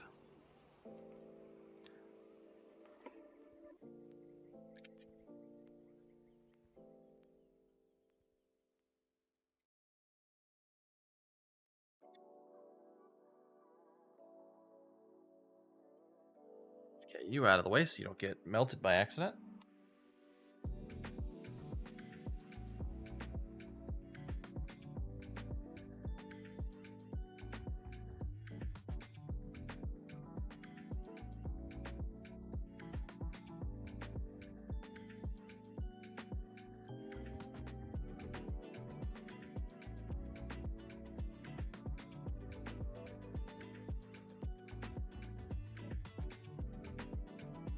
Didn't know, my dad knows Spanish, and his students were astounded when he encouraged them to read Miguel de Cervantes, whose writing was apparently very big on wordplay. I guess they thought it was forbidden literature or something. He caught them reading Cervantes under the desk. It provided a bit of context. Oh, that's super neat. Thank you for sharing, Wireball. We have a minute. I want to get this done. I want to at least solder this one wire on before we go.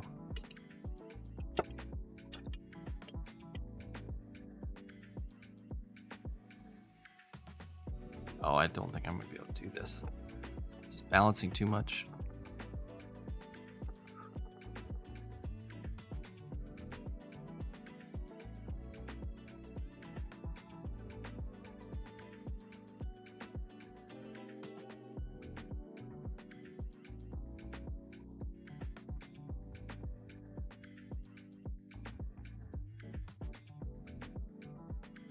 Just melted the wire, didn't really attach it very well.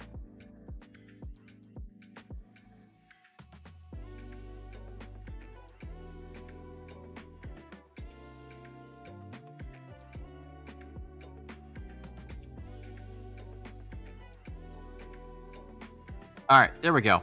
We'll be back in 3 minutes, chat. Don't go anywhere. We'll be back with more of this nonsense. See you in a bit.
Hey chat, we're back. Sorry.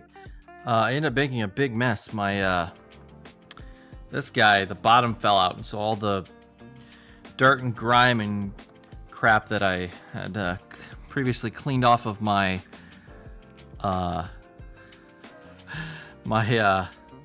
soldering iron just dumped out onto my desk.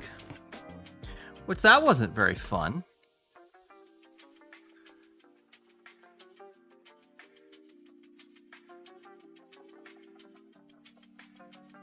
But, you know, it is what it is.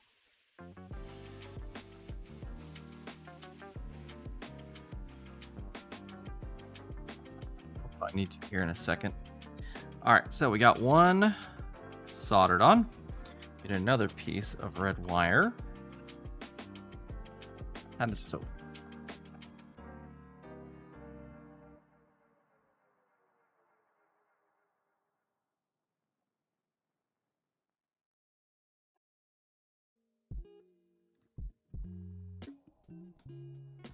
Tofang, the pronunciation almost identical to Topiang. Mask in my language. Oh, that's interesting. I wonder if it's related in any way. Like, comes from a similar root word or something. Or group of words.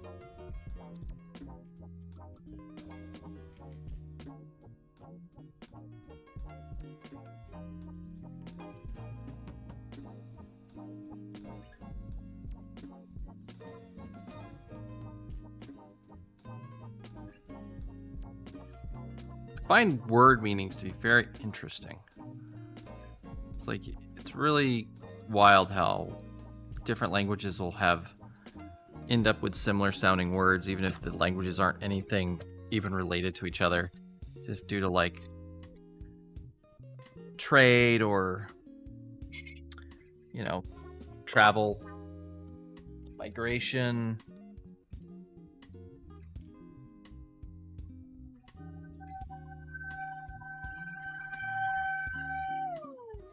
Sorry, I just noticed there was more gunk on the desk I missed.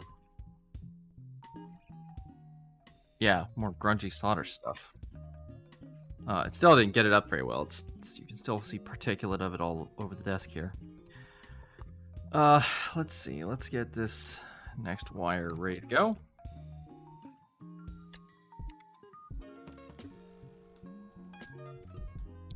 So you know what I'm gonna do? Take more off. We will do one of these numbers.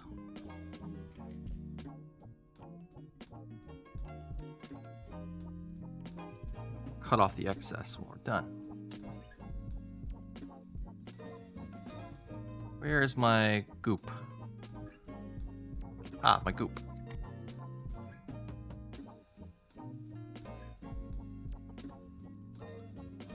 Oh, why is my soldering iron at 575? That is way too high. Turn that down. I was wondering why the like shielding was just melting away.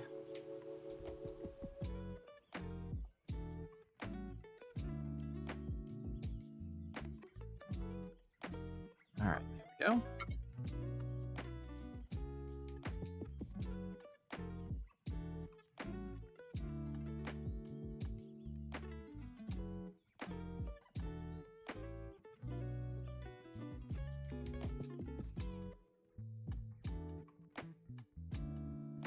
Yes, that's 575 Fahrenheit. Apologies for using inferior numbers. All right, we got a 100K, 1K resistor. So we're gonna try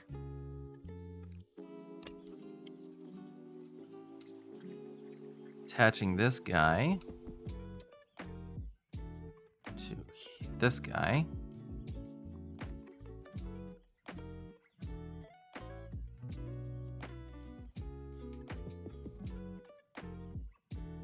Which, let me tin this wire.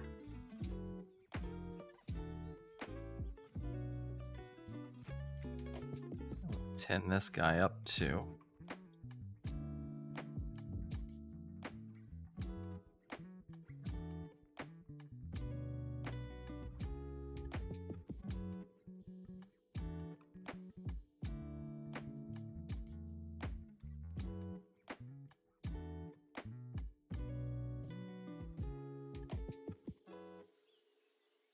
Right. Then we need to connect this side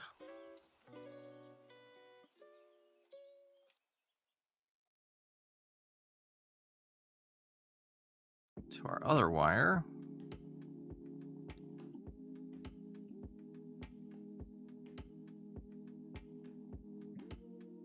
I think at this point we need to kind of switch this up.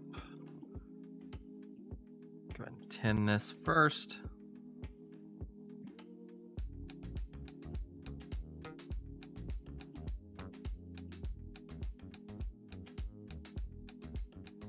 All right. I need to bring our guy back.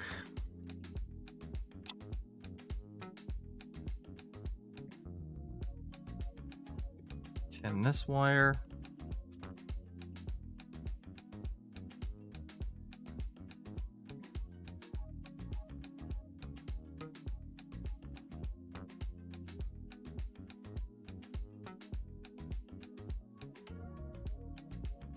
Needs.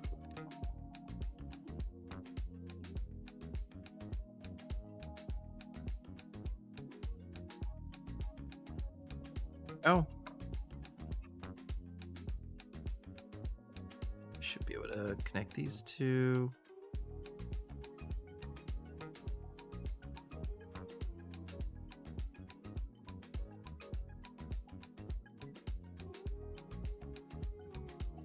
I still need to turn that. That's still way too hot. All right. I think we need to run that to ground eventually, but for now, let's connect up. Where's the battery? Where did I stick that battery? Oh. All right, let's get our ground wire. Let's go ahead and get that scooped up.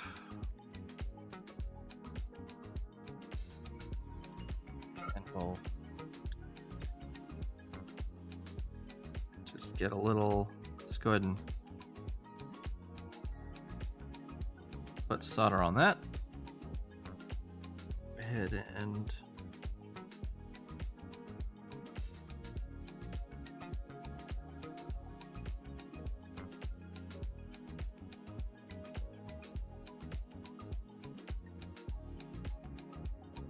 all right.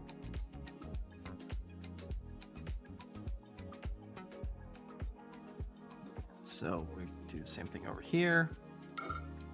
Get a little goop.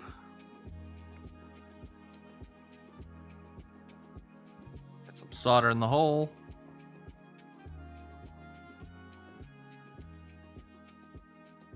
And get this on.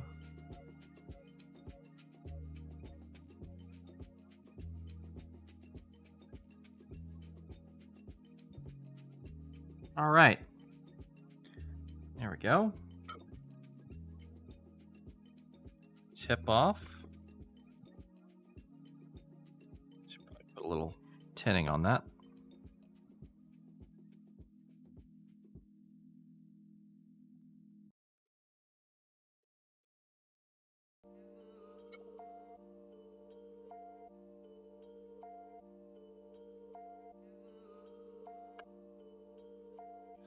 All right, so we should have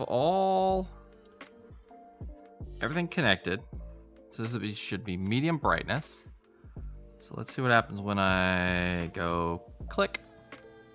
Hey, we got a light. Nice. Here, let's turn out the lights here.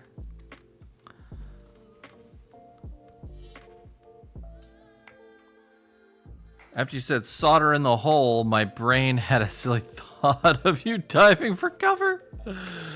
Oh. Sometimes I feel like I should dive for cover. Boop. Blah. Now we should, in theory. Eek. Hello, Galley Sprout. Ah, stop it. Ah. My posture's fine. Firing the bat. Aw.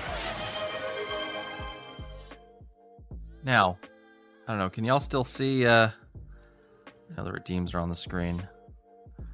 Can y'all still see the light? Let me move the. Let me look at the camera. Okay, there you go. Now I'm gonna try adjusting the resistance. Less resistance.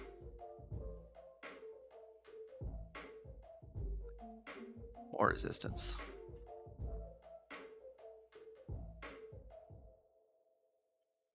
Less resistance.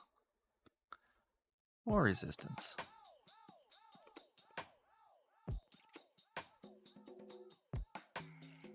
Nice. I think it's working pretty well. So I still think I need to ground this. Think.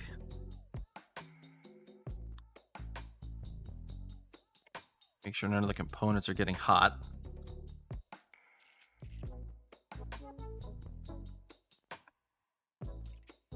And off. Yeah.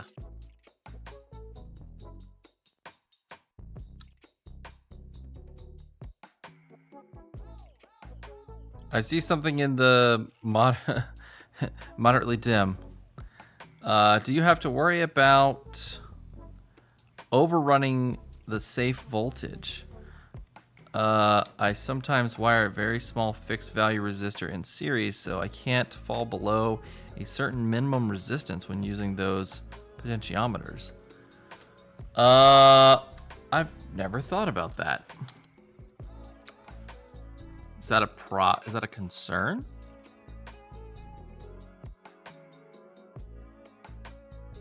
I never really thought about it. Do you need to ground the potentiometer on the other pin? Like, do you have to ground this pin? I think you do, don't you?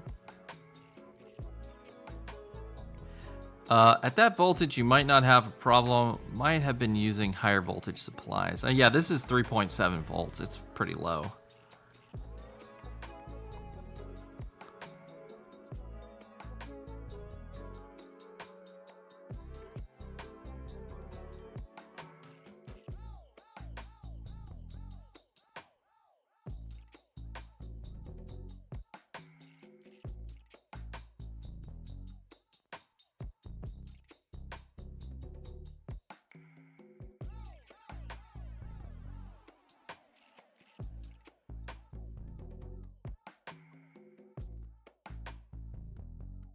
All right. That's all of our wiring done. We're pretty much good to go unless we need to ground this wire. At that voltage, you might not have a problem. Let's see. So we need to create a port for the USB-C right here.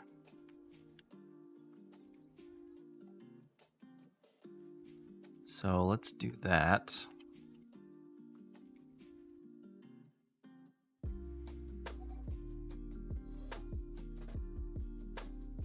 Just going to do the exact same thing we did before. But instead of a square file, we're going to use a round one.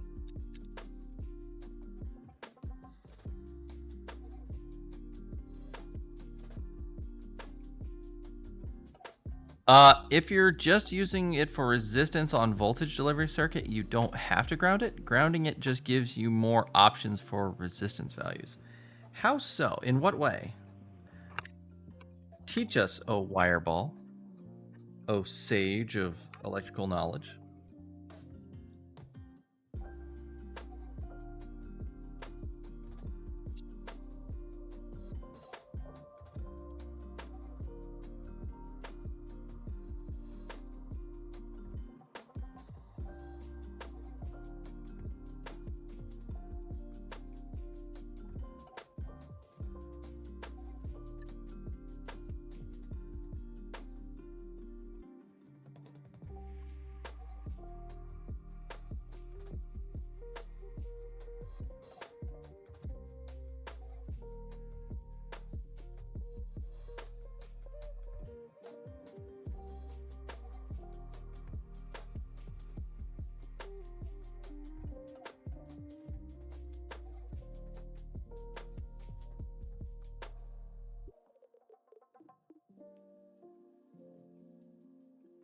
I'll actually copy excerpts from Zuno's 99's answer since they went to the trouble of typing it.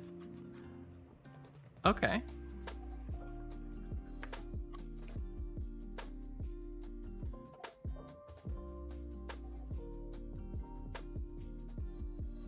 Why is this file not wanting to stay in the harness? Or in the handle?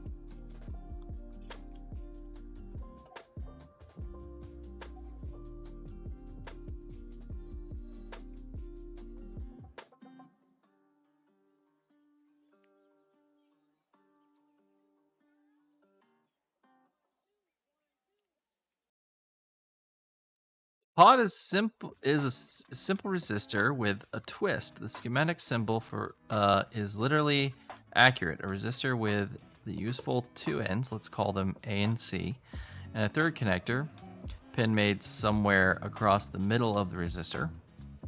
Without moving the wiper, you can connect across the outside two pins of the pot across the whole internal resistor, and it will act like regular fixed resistor at full resistance value of the potentiometer.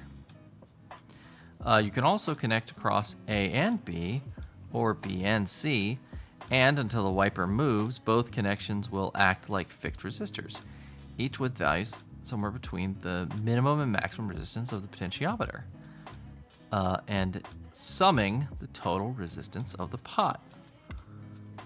Huh.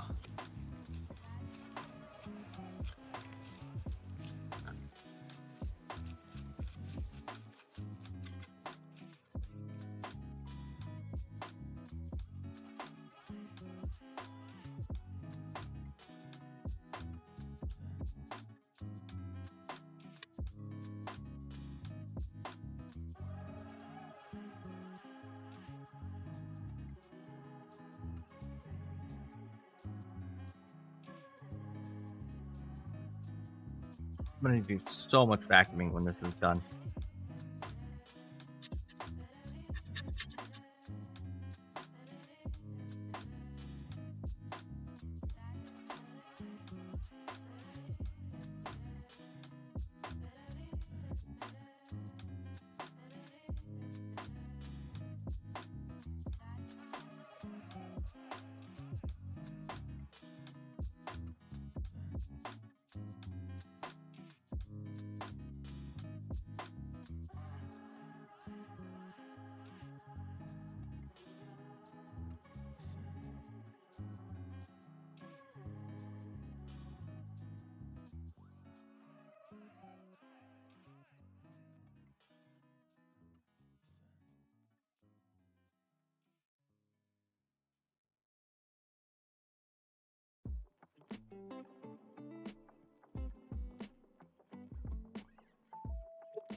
Well, that was a big mistake, chat. So I went to blow the dust off so I could see what I was doing. And when I blew in, all the dust went in here and then came right back out and went right up my nose. Let's use a tool for this. Oh, that's so gross. All right, almost fits.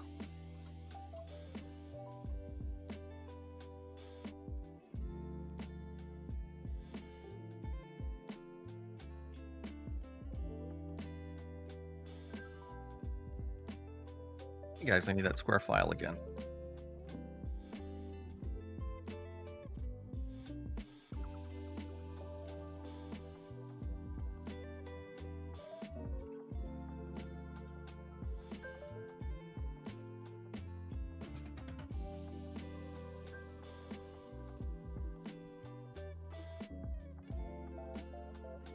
There we go. That looks pretty good.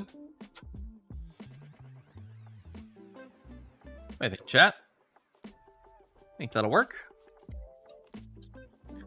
Let's see. Basically, it's two variable resistors one on each side of the wiper. Hey, Cerulean, what's going on? I'm sorry. See me over here chopping stuff up. I'm sorry to jump scare you like that, Cerulean. But we're doing mad science.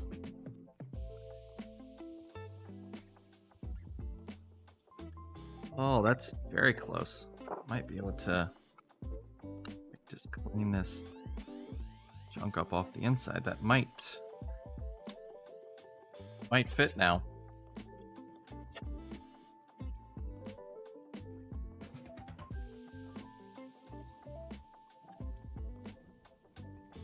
Yeah, we're adding lights to Sazabi that don't require having a battery.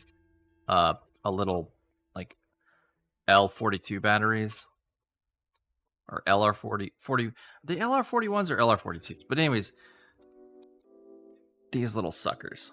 I don't like it running off these little suckers.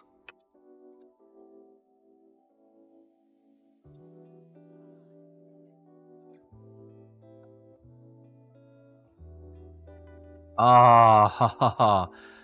Oh, I made the hole too low. Oh, no. Oh, that's annoying.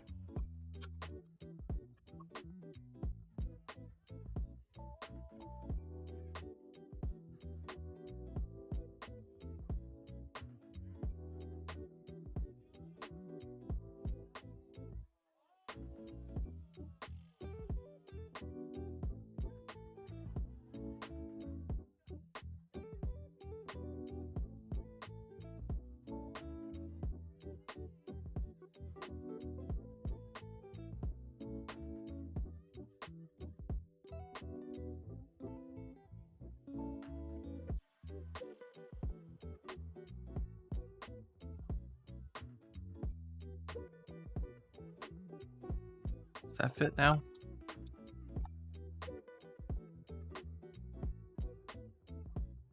Oh, we're so close. We're so close. How you doing tonight, Cerulean? I hope you're doing well.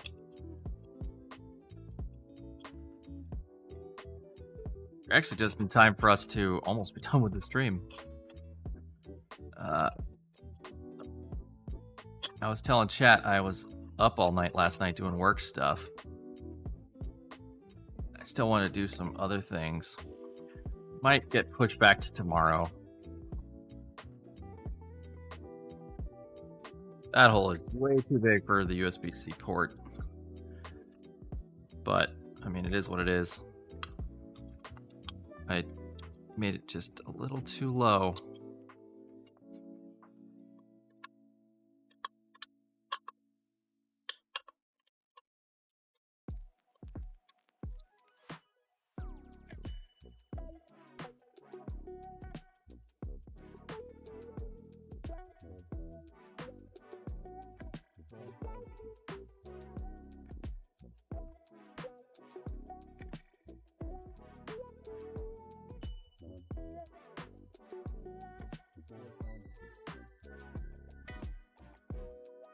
Hey, there we go. That's mostly okay. That's mostly okay.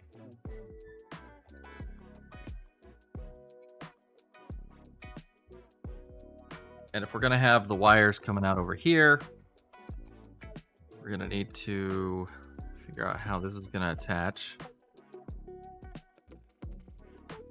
Probably just cut a hole here in both of these. Matter of fact, might as well just do it while they're connected.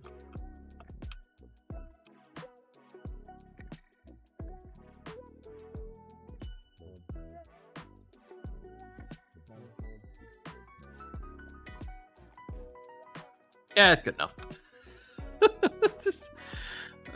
just as we get later into the night, I start losing my cool and just start making odd decisions. No one can stop me, chat.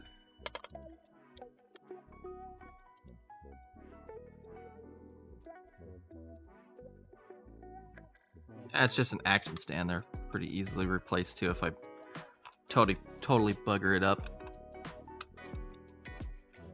So I'm not overly concerned. All right, cool.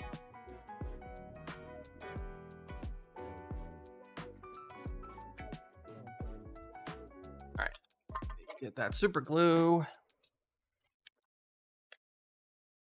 Not even bats can stop him. Yeah, that's. I'm on a tear.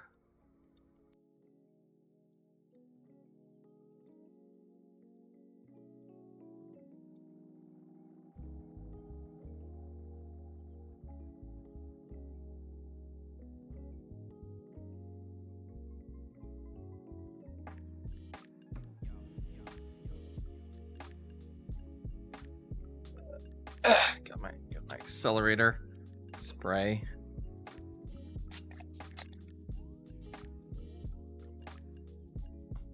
That's not supposed to happen.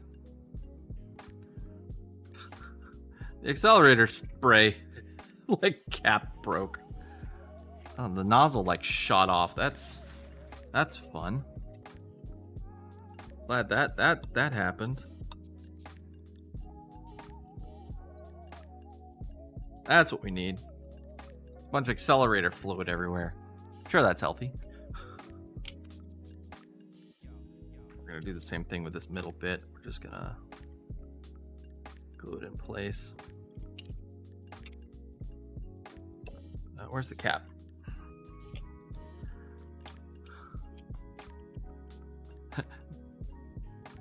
Makes mental note to self. Learning experience.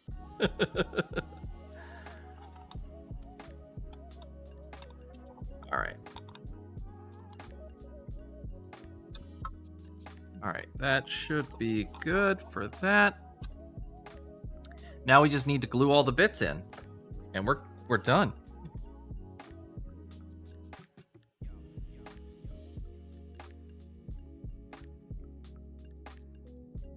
We're gluing the bits in. I got a hot glue gun. But my hot glue gun hasn't been working super well. So I don't know how well this is going to work. And I don't want to use super glue on the circuit boards and stuff.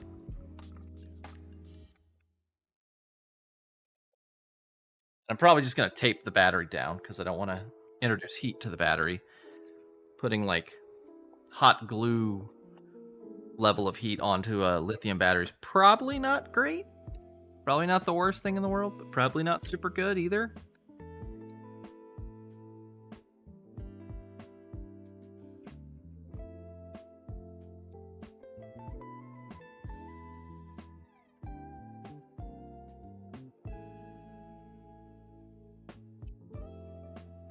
And the little dimmer, I'm going to leave under the bottom. So if I want to change that, I have to like flip it over. I don't feel like making a hole for it.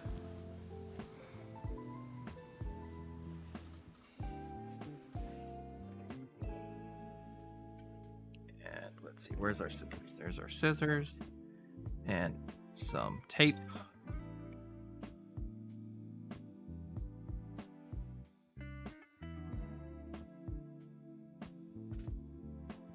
Mini plastics. I am eating mini plastics. It is not great. I inhaled many of them.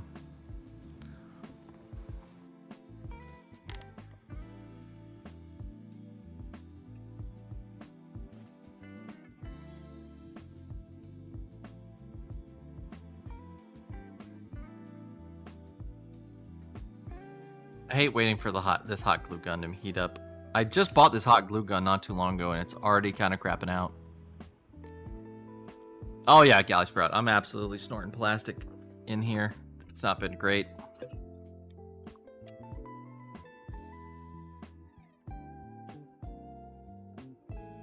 I've also tore my gloves up to heck and back.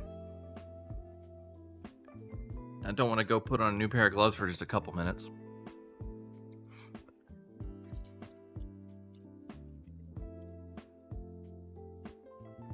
We'll have to run the risk of destroying the time-space continuum.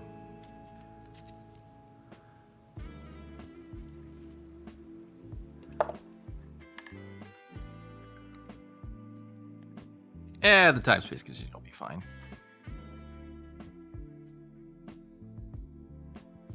Oh, it's taking forever to get hot.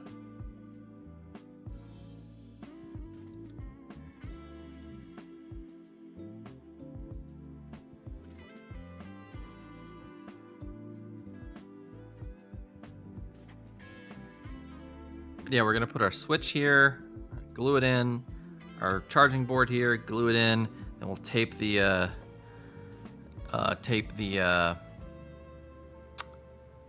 tape down the actually I'll probably glue in the variable resistor as well.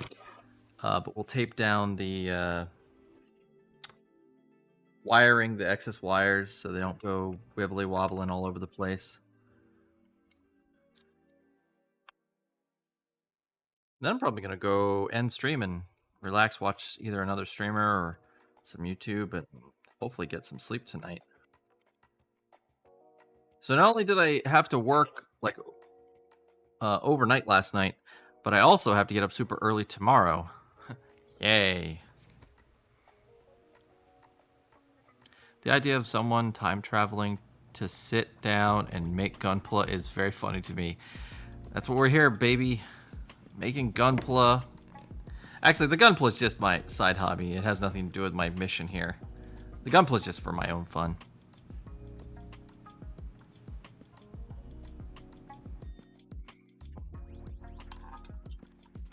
Gunpla is just for, it's just for me.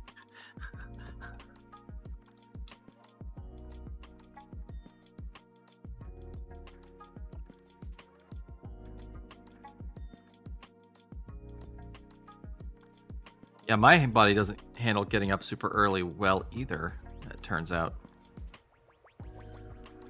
Alright, so we'll glue this up under the bottom of the of everything. We'll just put a bunch of hot glue down and just mirror it in. Probably put it like over here. Like up under here.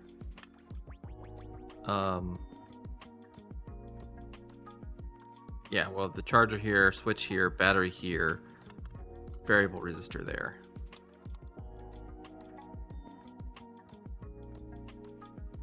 So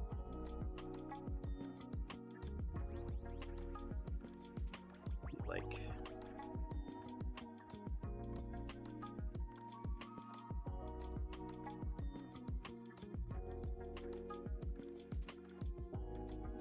oh, did I not make the wires long enough? Come on. Don't do this to me.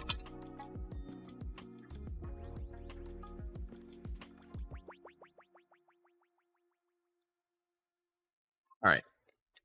The wires are long enough if I make a little adjustment.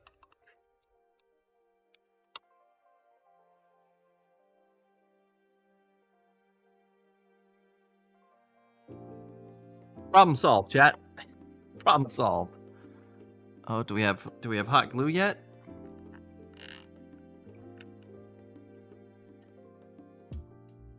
No, not yet.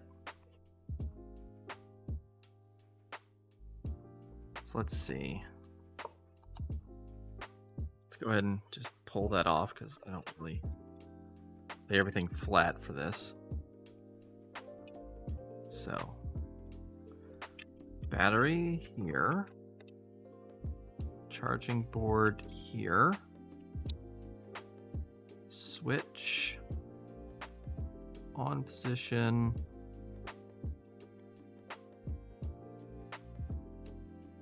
at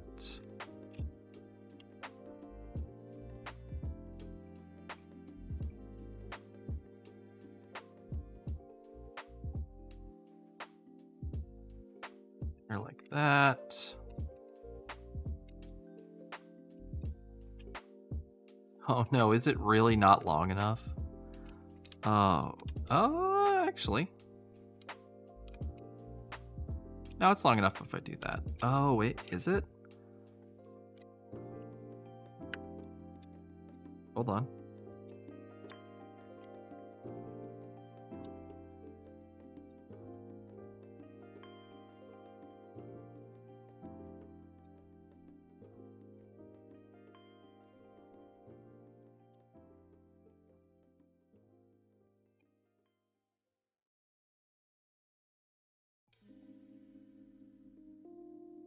I made such a mess of this.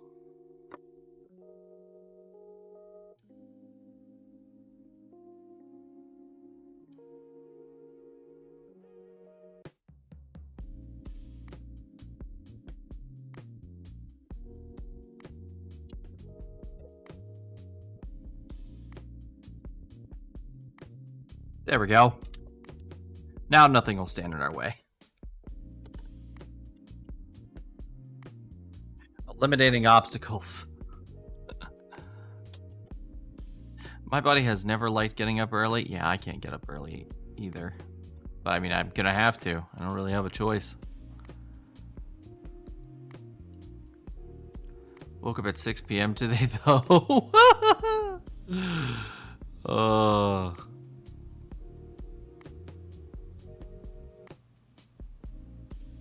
Trying to fight against being a night owl, but you lost. Oh, sorry to hear. Is it glue yet? Oh, it's glue. All right, cool. All right, let's put this guy in place. All right, we'll hold it in with tweezers because I don't want to burn myself. That'd be a great way to end the stream. VTuber burns the crap out of themselves with a hot glue gun. Live on Twitch.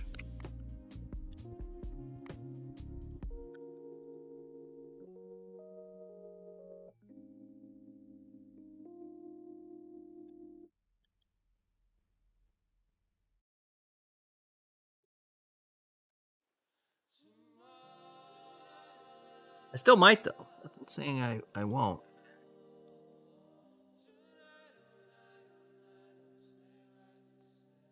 I gotta squeeze so hard to make this. Alright, we're gonna have to clean up those little strings later. Alright, let's get that down. Again, we're not gluing the battery in. Let's go ahead and get that down, though. Make sure we put it in the right spot. Make it flush. As flush as we can get it to be.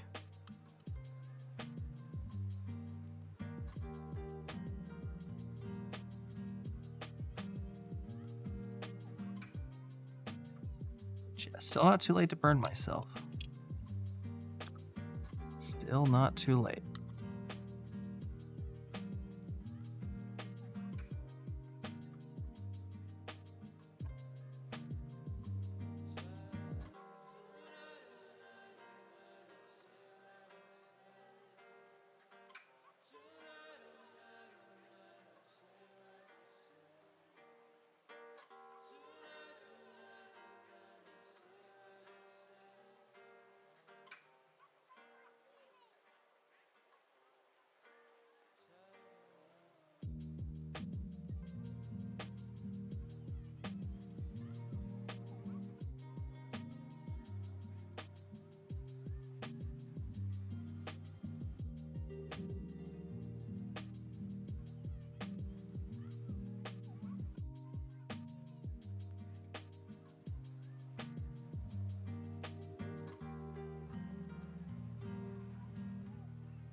Oh, that's on my thumb. Oh, that's hot. That's hot. That's hot.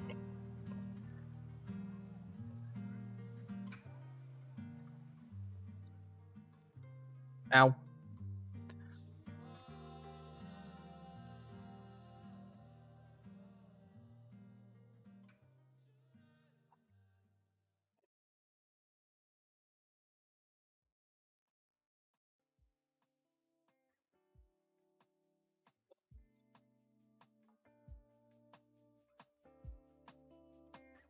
Come on.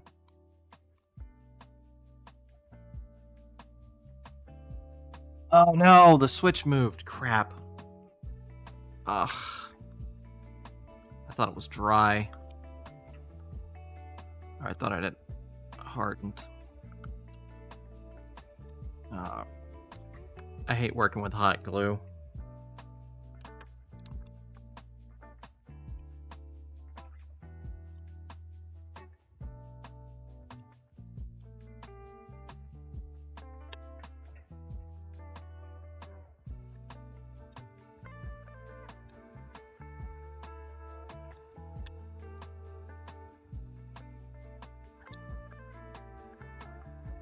Oh, come on.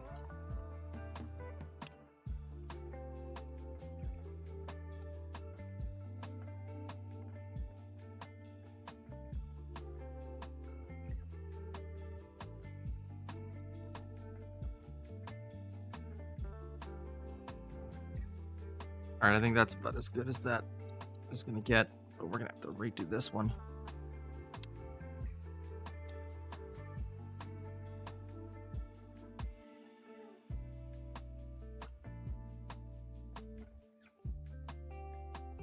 Figured it would be the exposed thumb. Yeah, of course.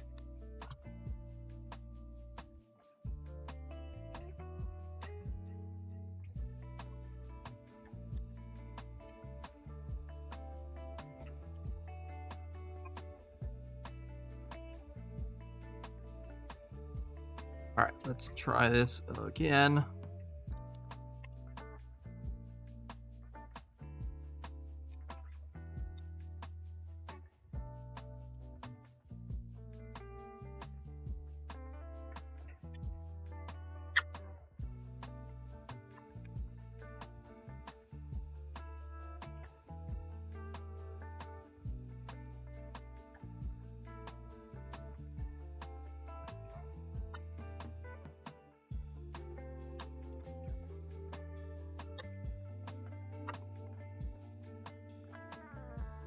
Remember when I was threatening that this would be a shorter stream because I was tired? What happened to that, chat?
What if there's like a hot glue gun meta? I once had a large area of cardboard coated in molten hot glue, and it flipped up and smacked all the hot glue into my skin. Ooh! I ran under cold water, which cooled down the exterior, but the interior remained molten and burning. Oh! I'm so sorry. I'm so sorry that happened to you. That sounds uniquely unpleasant. All right, let's just hold this here until this hot glue settles some. Oh!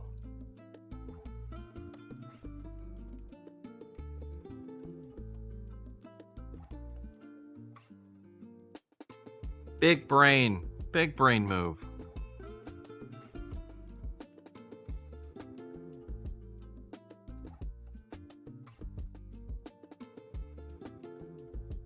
That should freeze it right in place.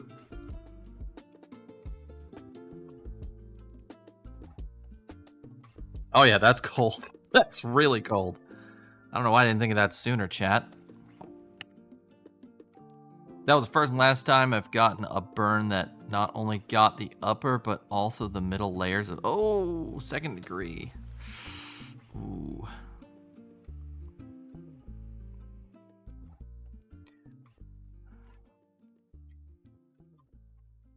All right, let's take this guy. move him through here.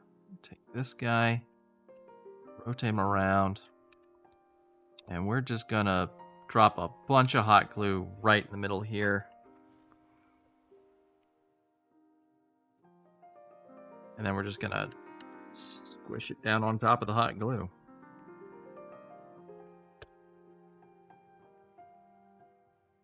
Oh god, you can see it smoking. The hot glue is so hot. Yeah, hot glue is hot, turns out, chat. The name is not a boast.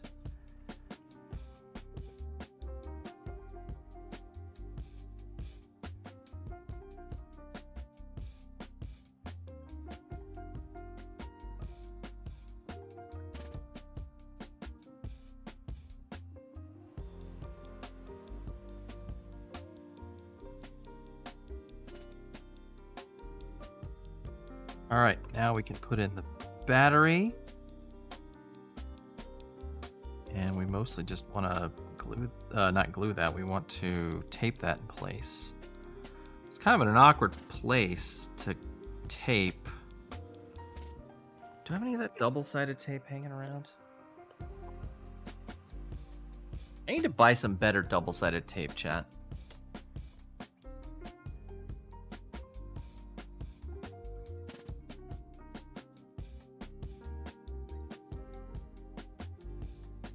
So right now, the only double-sided tape I have is kind of crappy.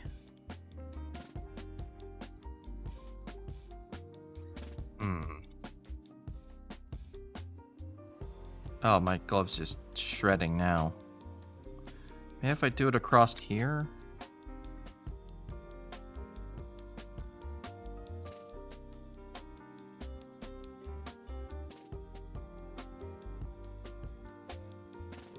By the way, mods, today's raid message should definitely include something about getting burned by hot glue. I think that's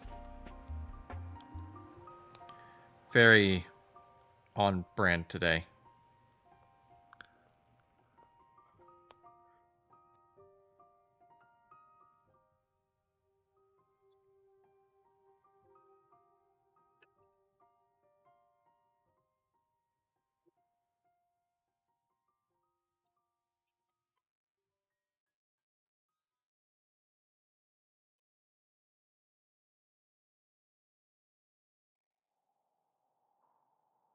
And having your gloves just completely disintegrate on you.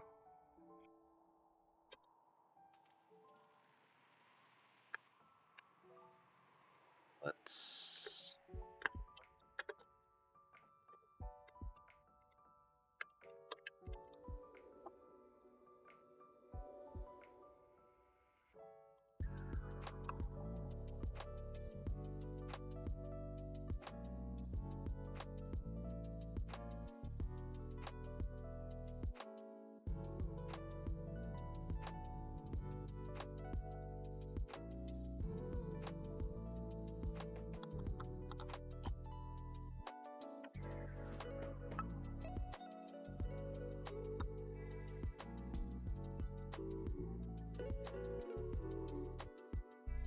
Then our extra wire, we can kind of stuff under here. And it's solid core, so it should do a decent job staying under there of its own accord. Yeah, there we go.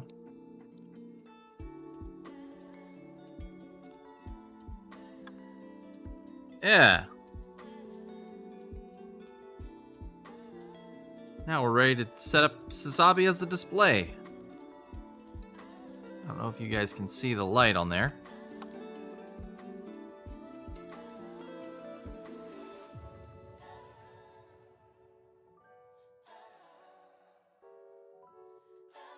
What the?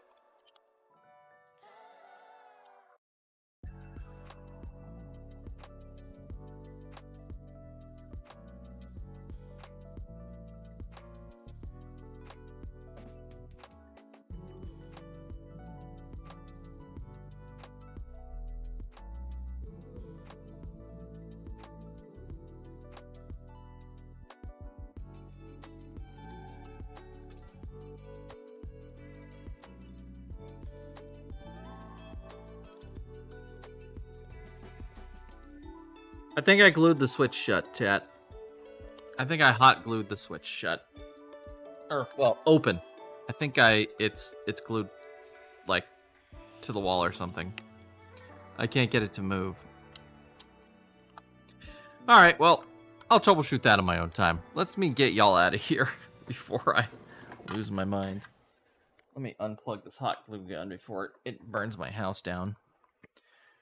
Whew. Chat, we're not going to do our end credits. I apologize, but thank you so much for coming. This has been a really fun Gunpla, Junepla day, despite our setbacks with the hot glue gun. I had fun. I hope y'all did too. I'll figure this out. Don't worry, chat. Beware the hot glue, for it's sticky and burny. Absolutely is.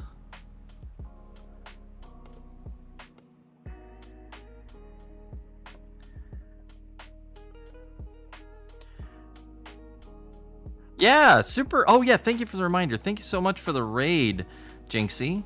I really hope you and your community had a good time seeing this silly boy do his thing. I'm just going to raid out to the first cool person I see on my follow list.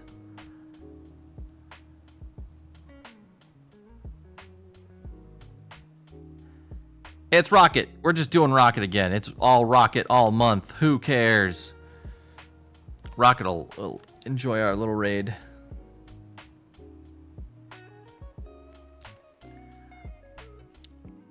All right, everybody. See you later. Have a great night. Bye.